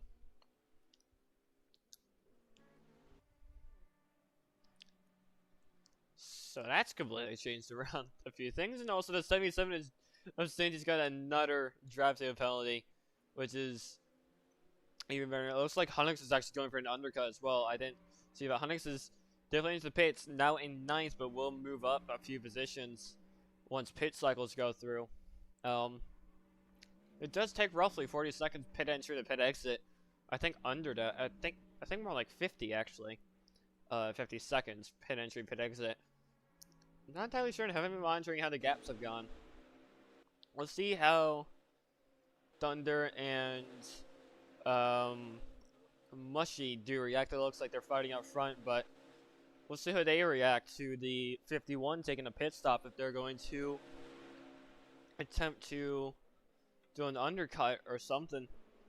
Well, not an undercut, but they've already kind of been undercut, and I mean, they're still driving out there. They're having a battle for lead right now, actually, as they have been all day.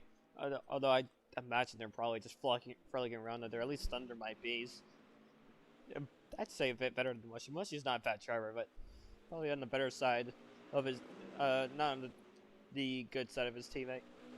Try and find the word for that. Thunder's a better driver, is what I'm trying to say. So, Thunder might just be taking his time out there and just making sure he doesn't rack up too many corner cuts or overpush the car at all. But we'll have to see. 2 tenths between them across the line. Thunder up front up to 2. 77's also going to drop quite a bit back just because of that drive-through penalty.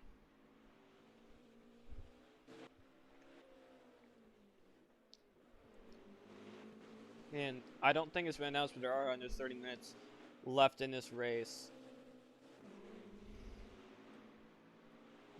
We'll have to see. I think Hunnix will still be top 3 after pits, but well, Alex has been tagged again for who knows how many times this day. I've counted 3, but I'm assuming a few other people might have counted a little longer than that. Alex probably has the actual count on his head, but who knows. We'll take a look at play games to see how he's doing, actually. And see what he's up to. There's play games. He's really not that far behind Lance. I think he's going to have Lance about 15 minutes. I think in the next, maybe not even 15 minutes. Could be 10, 15 minutes. I'd rate it 10 to 20 just depending on what happens, but not too long for now. It looks like play games is on track to get past Lance. We'll see how that goes. He's on West. I haven't been stuck in the booth basically solo since for a while, really. I don't really usually not the went in here. Let's take a look and see what questions you have. Have you visited the Broglandia? No, I haven't. Unfortunately, I haven't. I haven't exactly been to Broglandia before. You'll have to give me a ticket there, maybe. I'll think about it. If you pay for a ticket there, or pay for a try. That was the win. If you pay for a ticket for me to get over there, then you know what? Sure, I'll definitely take a visit there. See how it does. I'll give it an honest review. Jump back up to the SFMs who are just walking away from the field, actually. So they're really the benchmark of pace here at Spa for sure. In terms of race pace. Just for a reference, Thunder and Mushy have the two fastest times really not that far off each other, actually. Only 3 thousandths of a second between each other. It's pretty impressive. And Santy not that far off in terms of his fastest time as well. Honix is really back there in terms of his her fastest. Really, Honix is not that far off of what Mushy and Thunder are pulling off right now. So I'll have to see how that ends up being when pit cycles are through. I think Honix has gone for a really deep undercut. We'll see if that ends up being a good idea. I'd imagine these SFMs have to be hitting so soon. It would be a shorter stop for sure. 27 minutes on the board, but more like 26 because of the little tiny issue. Number 19 realizes a bit back there, so we see Royal up ahead as well. I'd have to imagine that Relux isn't going to be too close to look at that. There's Play Games. And up ahead is the number 4 Zypher Racing team. Which is, well, apparently the Zypher car is actually in second. We'll try taking a look at it. We'll try taking a look at it when they get to the line. But it does say the 039 was ahead of number 4. So I'm not entirely certain if we're actually, why that is. If we're not seeing their actual distance or something. A little confused, but I'm sure it's not anything that complicated. There's close action. Here's Ice in the 69 car actually.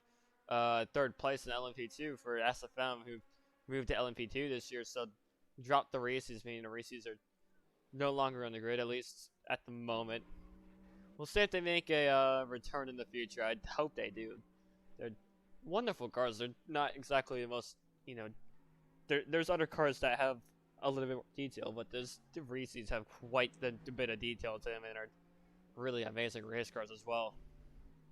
Low twitch in the rear end, I know that much, but when's the car not? There's Dive actually driving at number 20. Wanted to take a look at Tekken Racing's number 20, Lunario Tempestas. The anchors are going to scream past it, but if we just get a glimpse, a little tiny bit, we can just hear the V10 that is shoved inside that car. Hopefully we'll hear it up the hill here actually through El Rouge Radion. There it is. Lovely little V10 engine in that, but that little, I mean, it'd be around 5 liters in displacement, so not exactly what you'd call little, but you get what I'm trying to say anyways. So we'll take a look. Looks like the 19 Relux has actually gone. Oh, well, it showed it was for a second. Must have actually hit. No, it couldn't have hit, could it? I mean, it might have. I have to imagine it did hit the pits, because it lost around 20 seconds on that lap. At least, yeah, it would have lost 20 seconds just on the lap. So I do believe they did just pit. And the Rios is here in 4th in class. After at the 036 car of Klez, the number 3 of Stradale, the number 51 of Honix, 77 of Santee, 848. Yeah, you've got me there. I don't remember who was the 848. It was Real, wasn't it? Yes, it was Be Real. And then the 88 of Rossi, actually. I say his name. 22 minutes left on the clock. Just a reminder, if you do want to, get some more extra content, there's more live streams from the past that are available on the YouTube channel in the live section. Or you can take a look at the Instagram, which is at RSCA_racing. Or you can just join the Discord. We have quite a few channels. The members are semi-friendly.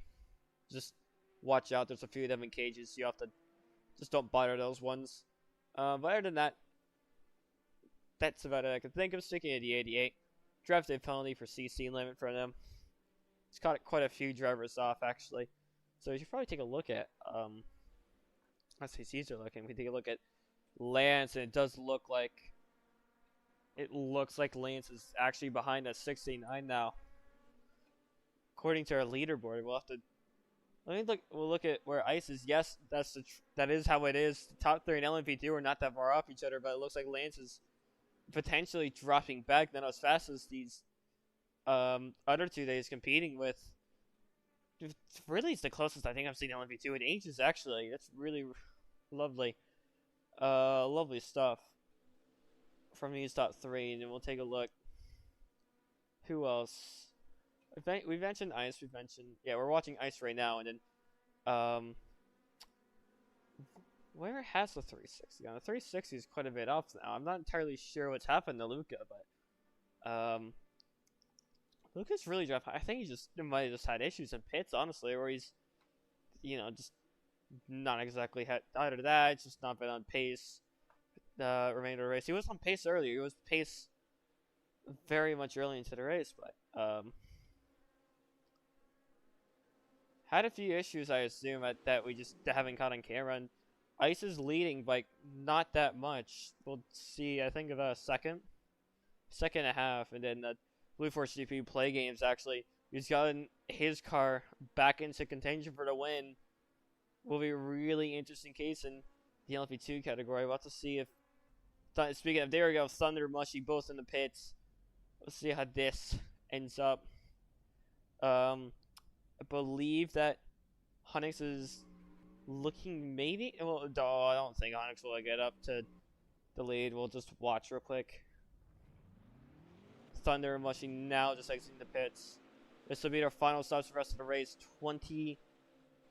20-minute race, 20-minute stint. After this, we'll see as they both. Yeah, you can just completely avoid that little exit line there, really. But they're both commandingly in the lead still this motor race, so we will see. I think the Riddles might have just. I don't think the Riddles has pit yet. I think he still will have to pit. I'm not entirely certain that or they've played some type of strategy and it's worked out for the Pro Division group, but not entirely certain. We'll have to see.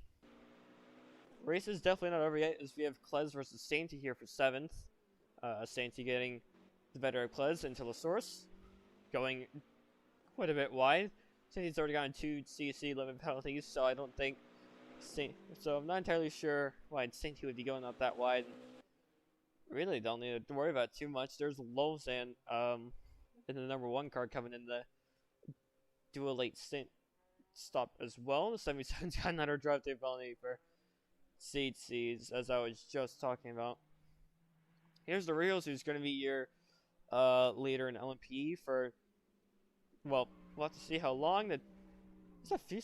Okay, never mind. I'll just be like 362 is also going to drop the penalty for a CC limit. Where is Hunix going to end up? That's the big question. It does look like Thunder's going to take the advantage in the championship, but by how much is the real question, because Hunix has got in on pole, which should be really helpful. 3 points versus 1, so there's already a 2-point advantage out of qualifying. But being too many positions behind Thunder wouldn't be too good.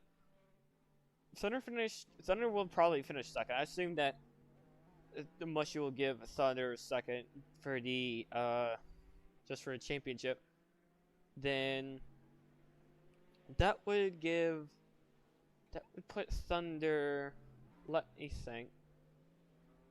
I think it would give quite a points advantage to Thunder. Because that would be second versus what's currently 6th. I assume will be 5th or 4th to the end.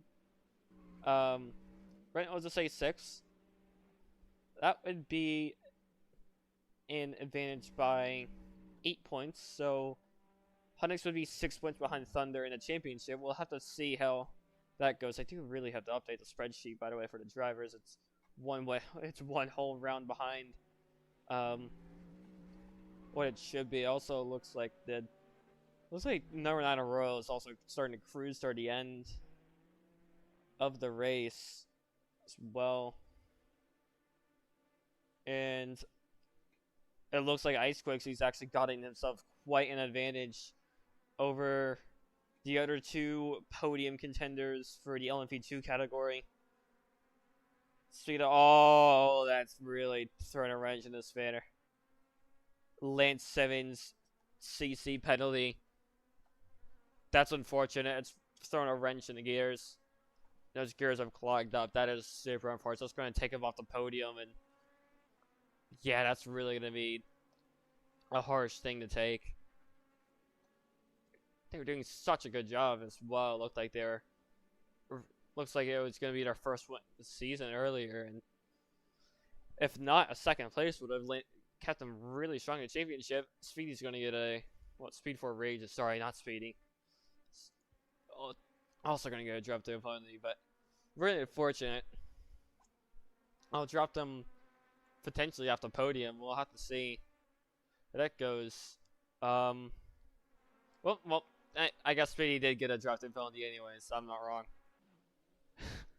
Wasn't wrong initially. There's Thunder and Mushy in the back, starting to gain on Doritos, who, if he is on his final stint, might have a bit of work left. And 7.5 seconds rounded between the 10 and 37 car for the lead of the LMP here. Speed for Rages, no drive-through penalty. Yeah, it's the second time we've seen it happen this season. At least when I've been here, it happened at Saitama as well, with Thunder getting confused for the 036 car, actually, because it was given to the 36 car and not the 036 car. Prismatic Darts is also going to get a drive-through penalty for CC limit. We'll see what Doritos does. Doritos is going to have to really maintain his game. If you want to say anything, Play Games is going to have to step it up if Play Games wants to get the win here today. I don't think they will. And down in GT, it is indeed Royal who is. I think someone else got drafted penalty. Let's see who. Royal is leading, and by quite a considerable margin as well, as Blitz has just gotten here. So, I think GT's kind of just settled that itself. Ice Quickly, really strong look for the win right now, but still 14 minutes left on the clock. So, we're going to have to keep up with the performance if Ice wants to continue leading, and over a second gained by Mushy. He's trying to, in these last 14 minutes, get past the rails. The rails are going to have to probably step up the pace a little bit, but by how much can they is the question, because of corner cuts. That's going to be interesting, actually, going into the end of this race between the top 2 and LMP. And even the top 3 early by extension because of Thunder's pace as well. We'll have to look. Where's Doritos on here? If I can look for him. He must be. I can't see him on here. Okay. Let's just assume Doritos has, well, less than needed for a CC penalty. Thunder's getting up. There's Doritos. Doritos and Thunder have basically the same as CCs. I'm not entirely sure about Mushy. I don't see him on here exactly. Hunix is getting closer to CC penalty. Even Hunix is going to have to back it up. I think, unfortunately, Hunix is going to settle for 6 here, maybe. Hasn't really gained on the number 3 Alton Sophie Motorsport ahead of them. So, maybe not exactly what the Dimension driver would have wanted, a 6th place finish, but then again, like I said earlier, Hunix wasn't exactly looking too optimistic toward the race outcome, actually. Even with that qualifying session, that's qualifying. Some cars are better for qualifying, some cars are better for the race. It's just how racing is, and I believe Dylan is just not as fit for race pace, exactly. It is a good race car, but maybe just not as much as the Incas, so to speak. Would have to talk a little bit further in depth about that maybe at some point. But overall, wow, okay, never mind. Mushy's done 2 whole seconds. Mushy's really pushing that car, and Thunder's not that far off the pace either. I think Thunder's going to maybe even get second from the rails just by how this looks. It's not going to be anything close for the 37 car. Really fast display by the Inca drivers today in the LMP category.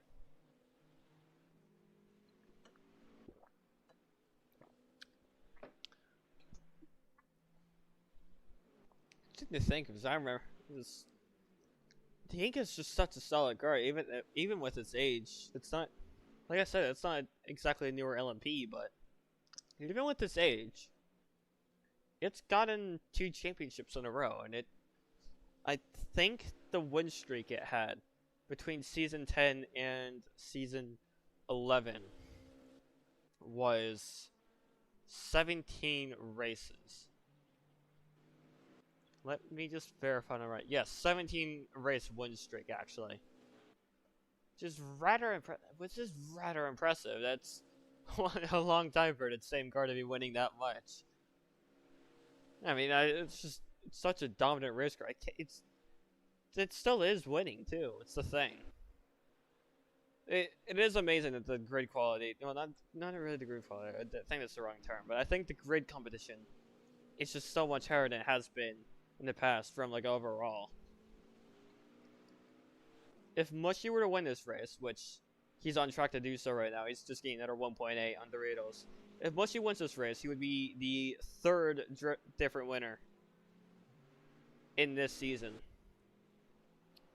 in terms of drivers. So the 2nd win for the Inca, it'd be the 2nd win for SFM, which would really do wonders for SFM and the drivers. Not just the drivers, also the team championship as well, because of Thunder's position right now over Honix.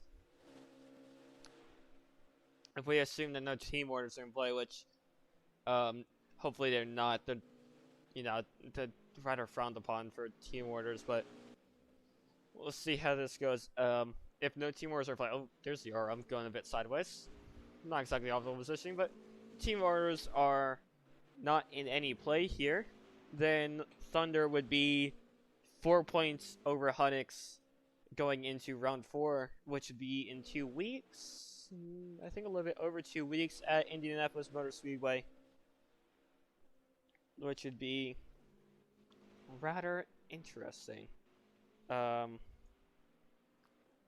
the championship, which so far has actually been a really interesting championship, even just early season to see how it's progressed. Just for reference, at this moment for the top 3 in the championship, actually I'll just stay with the top 2 with LMP. And also LMP2 and GT.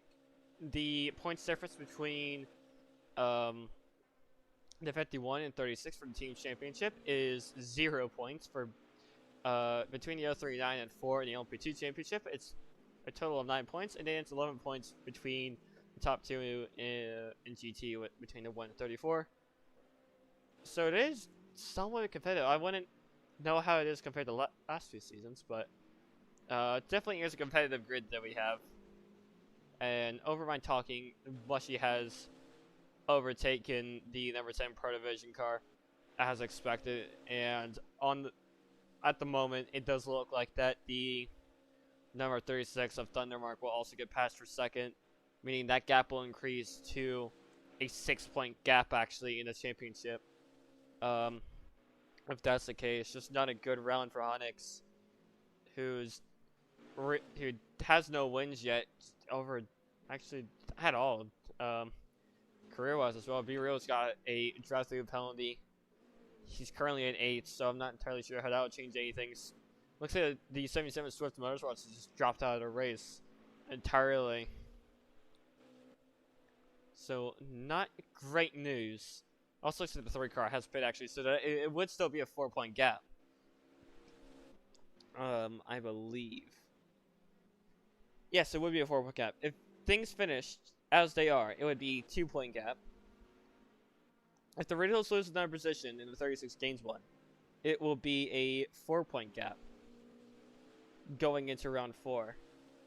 That is if both cars finish scrutineering, which I'd imagine they are. Not exactly a usual thing for the Lunarios to change much on their cars race to race. Same thing with the Incas. At least I'd imagine they wouldn't.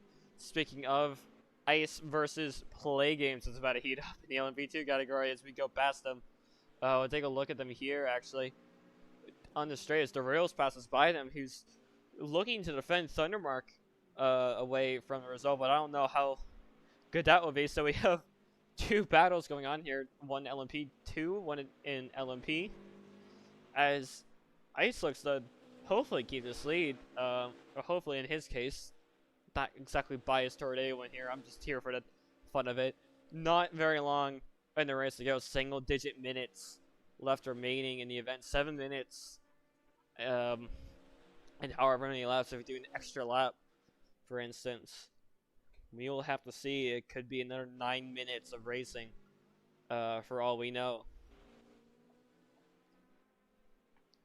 Although I'd imagine it would just be another 7 minutes, depending on the lap that we're on as the race ends. But at the moment, it's a battle between Ice Quixie and Play Games. Looks like Ice is just barely ahead of Play Games. Two Incas fighting it out here at the top, with a Vector LMV2 sitting in third.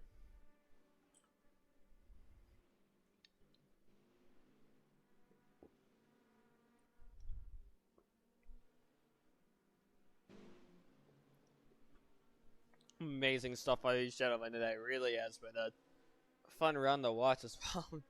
Getting exhausted from this. Yeah, and it looks like the Reals is just losing time compared to Thunder. We just saw. Yep, it looks like Thunder is officially past the Reals. I think the Reals just might not have the tires left. We will see how this ends up being. No, if there are no team wars in play, like I said, I hope there aren't. Especially with that 4.5 second gap, I assume they won't even implement team orders, but we'll see. Also looks like well, no, that was Play Games back there. Here's Lance as well. He's not that far behind. Play Games, nice. Imagine, where is Ice? Did he? Oh, he's had a late pit stop. That's unfortunate. So that's gonna move.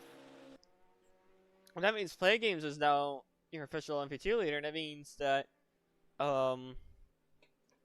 looks like Cypher is gonna be back in second actually. I don't know about where Relux is. We'll take a look real quick. There's the Relux LMP2.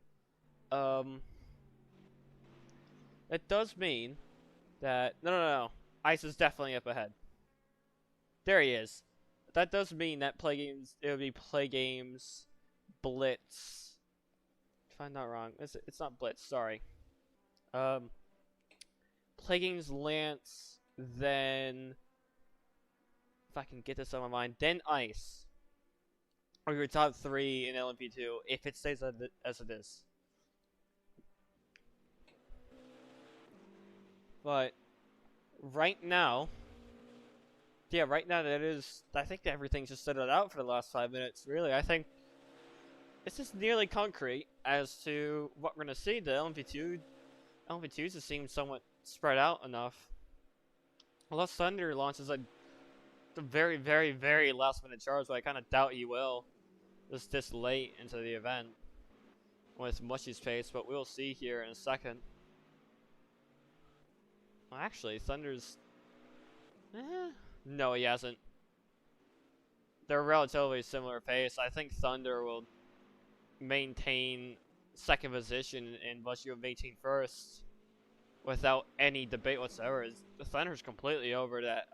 Well, his left wheels are completely over that sausage curve, so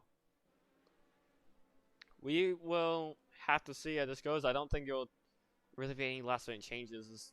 Quite a few cars actually look like they've not really made it to the end, or, well, quite a few LMP2s have looked like they haven't exactly made it to the end, but overall, quite a bit of cars still left racing out there on the track. Rather spread out, as I've said. And looks like Play Games is really just going to lead away for this one. Take a look. See how Royal's doing, actually. Yep. No questioning for Royal. I believe he's completely secure up there. And we'll see where Blitz is. So on the start-finish line now. Blitz is all the way back at Stavolo. There's going to be no debate between these two any longer, which is unfortunate. We'd like to see the late race battling between some of these drivers. But it looks like it's kind of just drifted into, well, toward the end of the race, actually. There was still quite a bit of battling for the majority of this race, but it has drifted now into a slower, steadier state for the remaining 5 minutes of this event. Take a look at our leader, who is Mushy. There he is, and yeah, Thunder is not going to be able to launch anything. 2 laps to go, officially left in this race. 4.8 for Thunder, 11.8 for Doritos, 17 for Relux, and 27.4 for Honix. Is your top 5 in LMP right now. We'll take a look at Lance. We'll take a look at Lance. He doesn't seem to have any competition behind him, so I think the top 3 in LMP2 are going to pretty much stay as is. Then our top 3 in GT also going to stay as is, so I think your podiums are semi-decided at the moment. As there's an LMP2 off, and it looks like I think that's Speedy's LMP2. It's quite a bit off. Unfortunate there. Speaking of, there's the 360 car that just came in for Relux, so late pit stop. I guess they decided last minute they just couldn't make it to the end on their current fuel, but it looks like they have quite a bit of a gap between them and the 089 VSR Endurance LMP2 entry.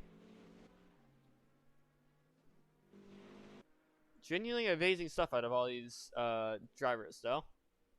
So we'll take another look down the grid and just see what's going on. There's the 089 VSR Endurance entry.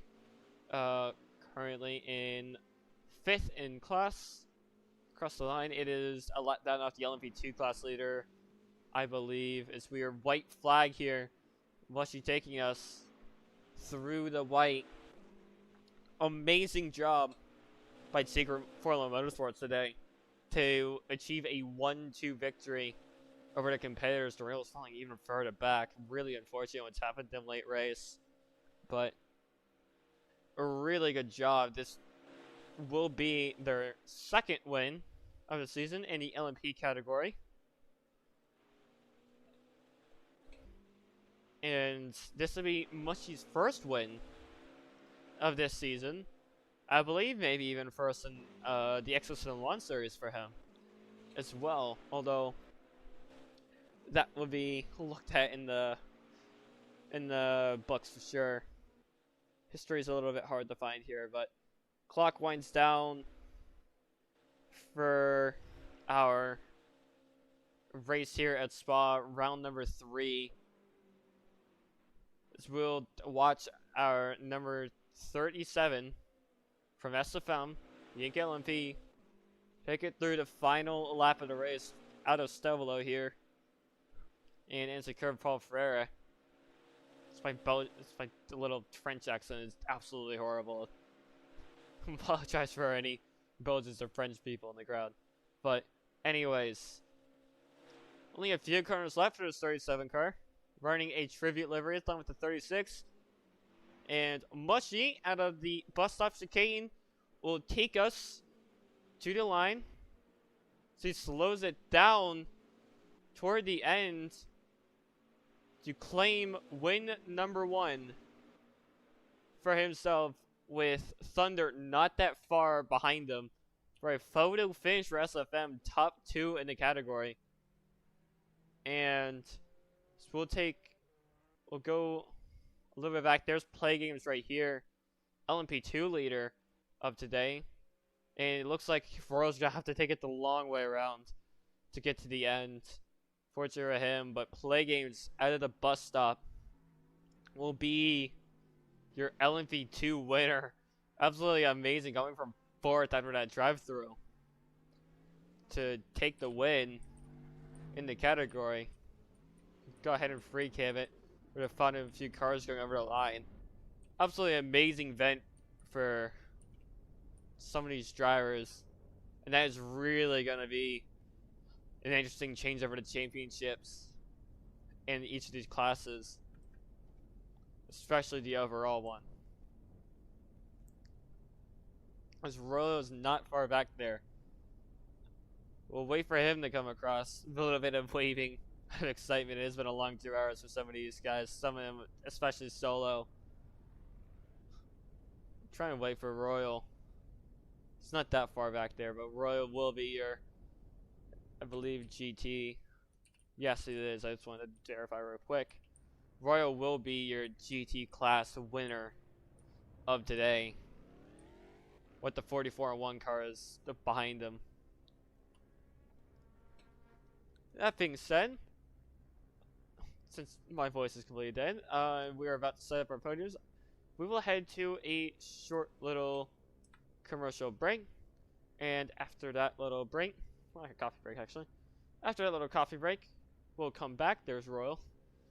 We'll do our podium ceremony. So don't go anywhere.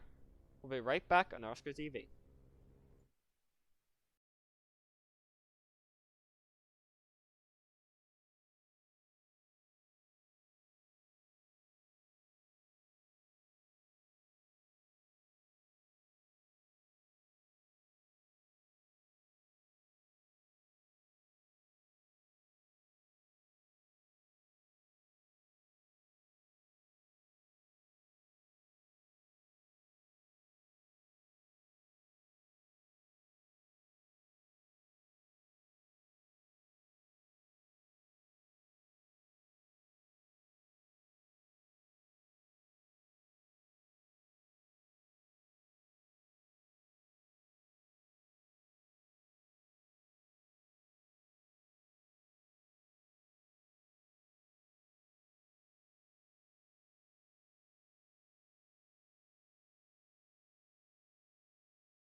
Apologies for the lateness.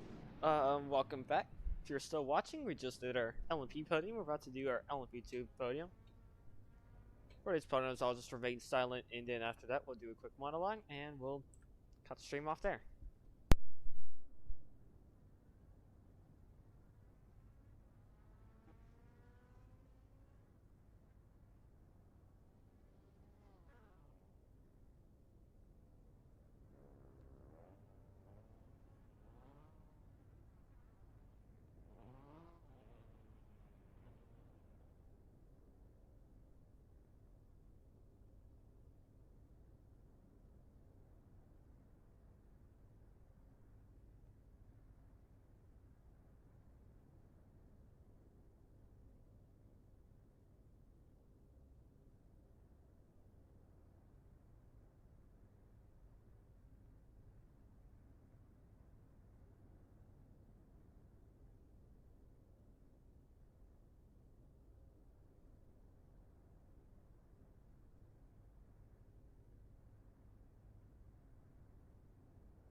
There we go. Hello, everybody. Welcome back to RSCA TV. Joined here by Dive, who's one of the owners of Lunario's cars, and also one of the drivers of the day for the number 20 Lunario Tempesta, operated by Tech Ed Race. I keep getting neck racing stuck in my head because of the old name. But solid P5 today, Dive.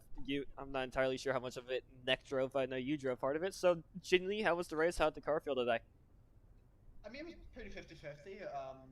Yeah, we had the struggles in the first few stints, especially with lag and the tire wear not being great, on top of a pretty weak car BOP wise. But I think we did well, climbing back from I think P10 to P5 and almost a P4. So I think we did quite alright.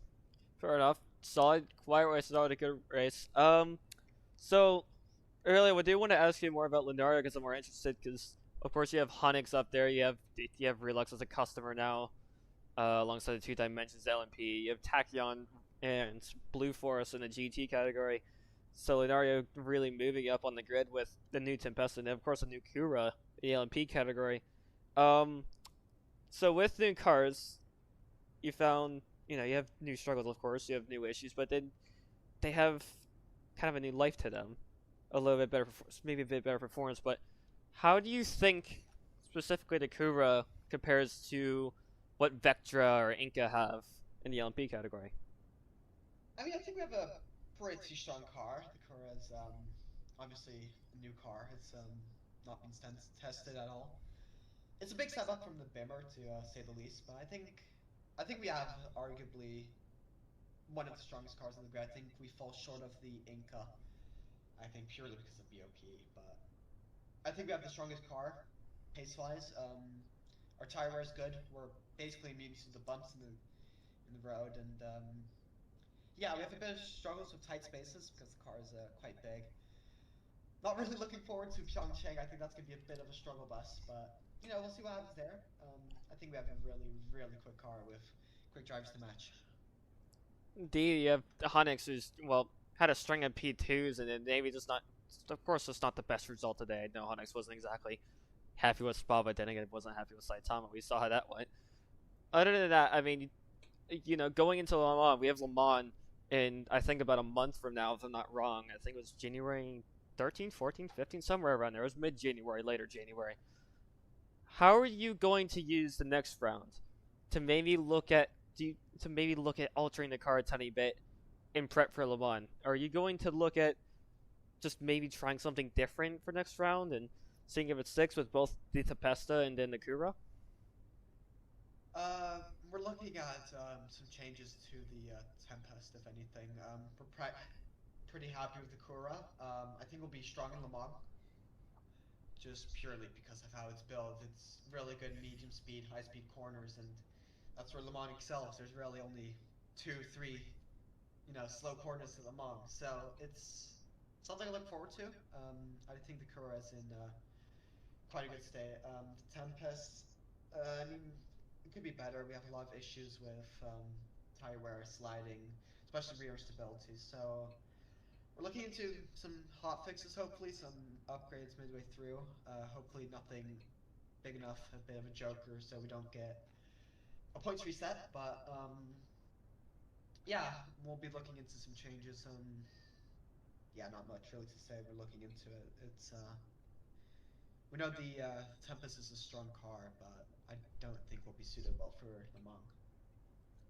Fair enough. And then last but not least, the championship battle. It's gonna be, I think, from my calculation, it's gonna be about 4 point difference. You at the disadvantage between Hunix and Thunder. So what are you going to do differently, or I assume even just the same with how things are going, to support your top level driver with the remaining 7 rounds in the calendar and potentially look at a championship for drivers and also teams? I mean, it probably sounds really, really egotistical to say, but I think we've gotten I wouldn't say the short end of the stick, but the short end of the stick's probably the best way to put it on the car balance with other competitors. But I won't complain too loud. We still have one of the best cars, but I think Hondex is by far the best driver on the grid. I don't think it's close. I think she excels probably everyone. I don't think it's even close. Um, 4 points isn't a lot. We saw other teams last season bounce back from 20 point, like, coming down. We saw, I'll take my own example out of my own book. We saw Neck come back from, I think, from like 30 point difference back in season 10. He still won it by like a mile. I think it's in the cards. Like, the cards are there. It's only 3 rounds. Yeah, we have Indy Lemong next. I think Honey still has a really good shot. She's so much quicker than everyone else. Yeah. If there's anyone to win on pure pace and equal cars, it's Honix every day of the week. Fair enough. Thank you, Dive, for the little exclusive interview on RSCA TV. That also will round off our broadcast for today. I'll just do it real quick. Thank you, everyone who's watched the race. And if you'd like to see more content, there is more live streams in the past located on the YouTube channel. There's also the RSCA Instagram at RSCA_racing. Or you can join the Discord channel for live updates as well on both the championships and also what else drivers, team owners alike are doing. Thank you for watching. Have a safe afternoon.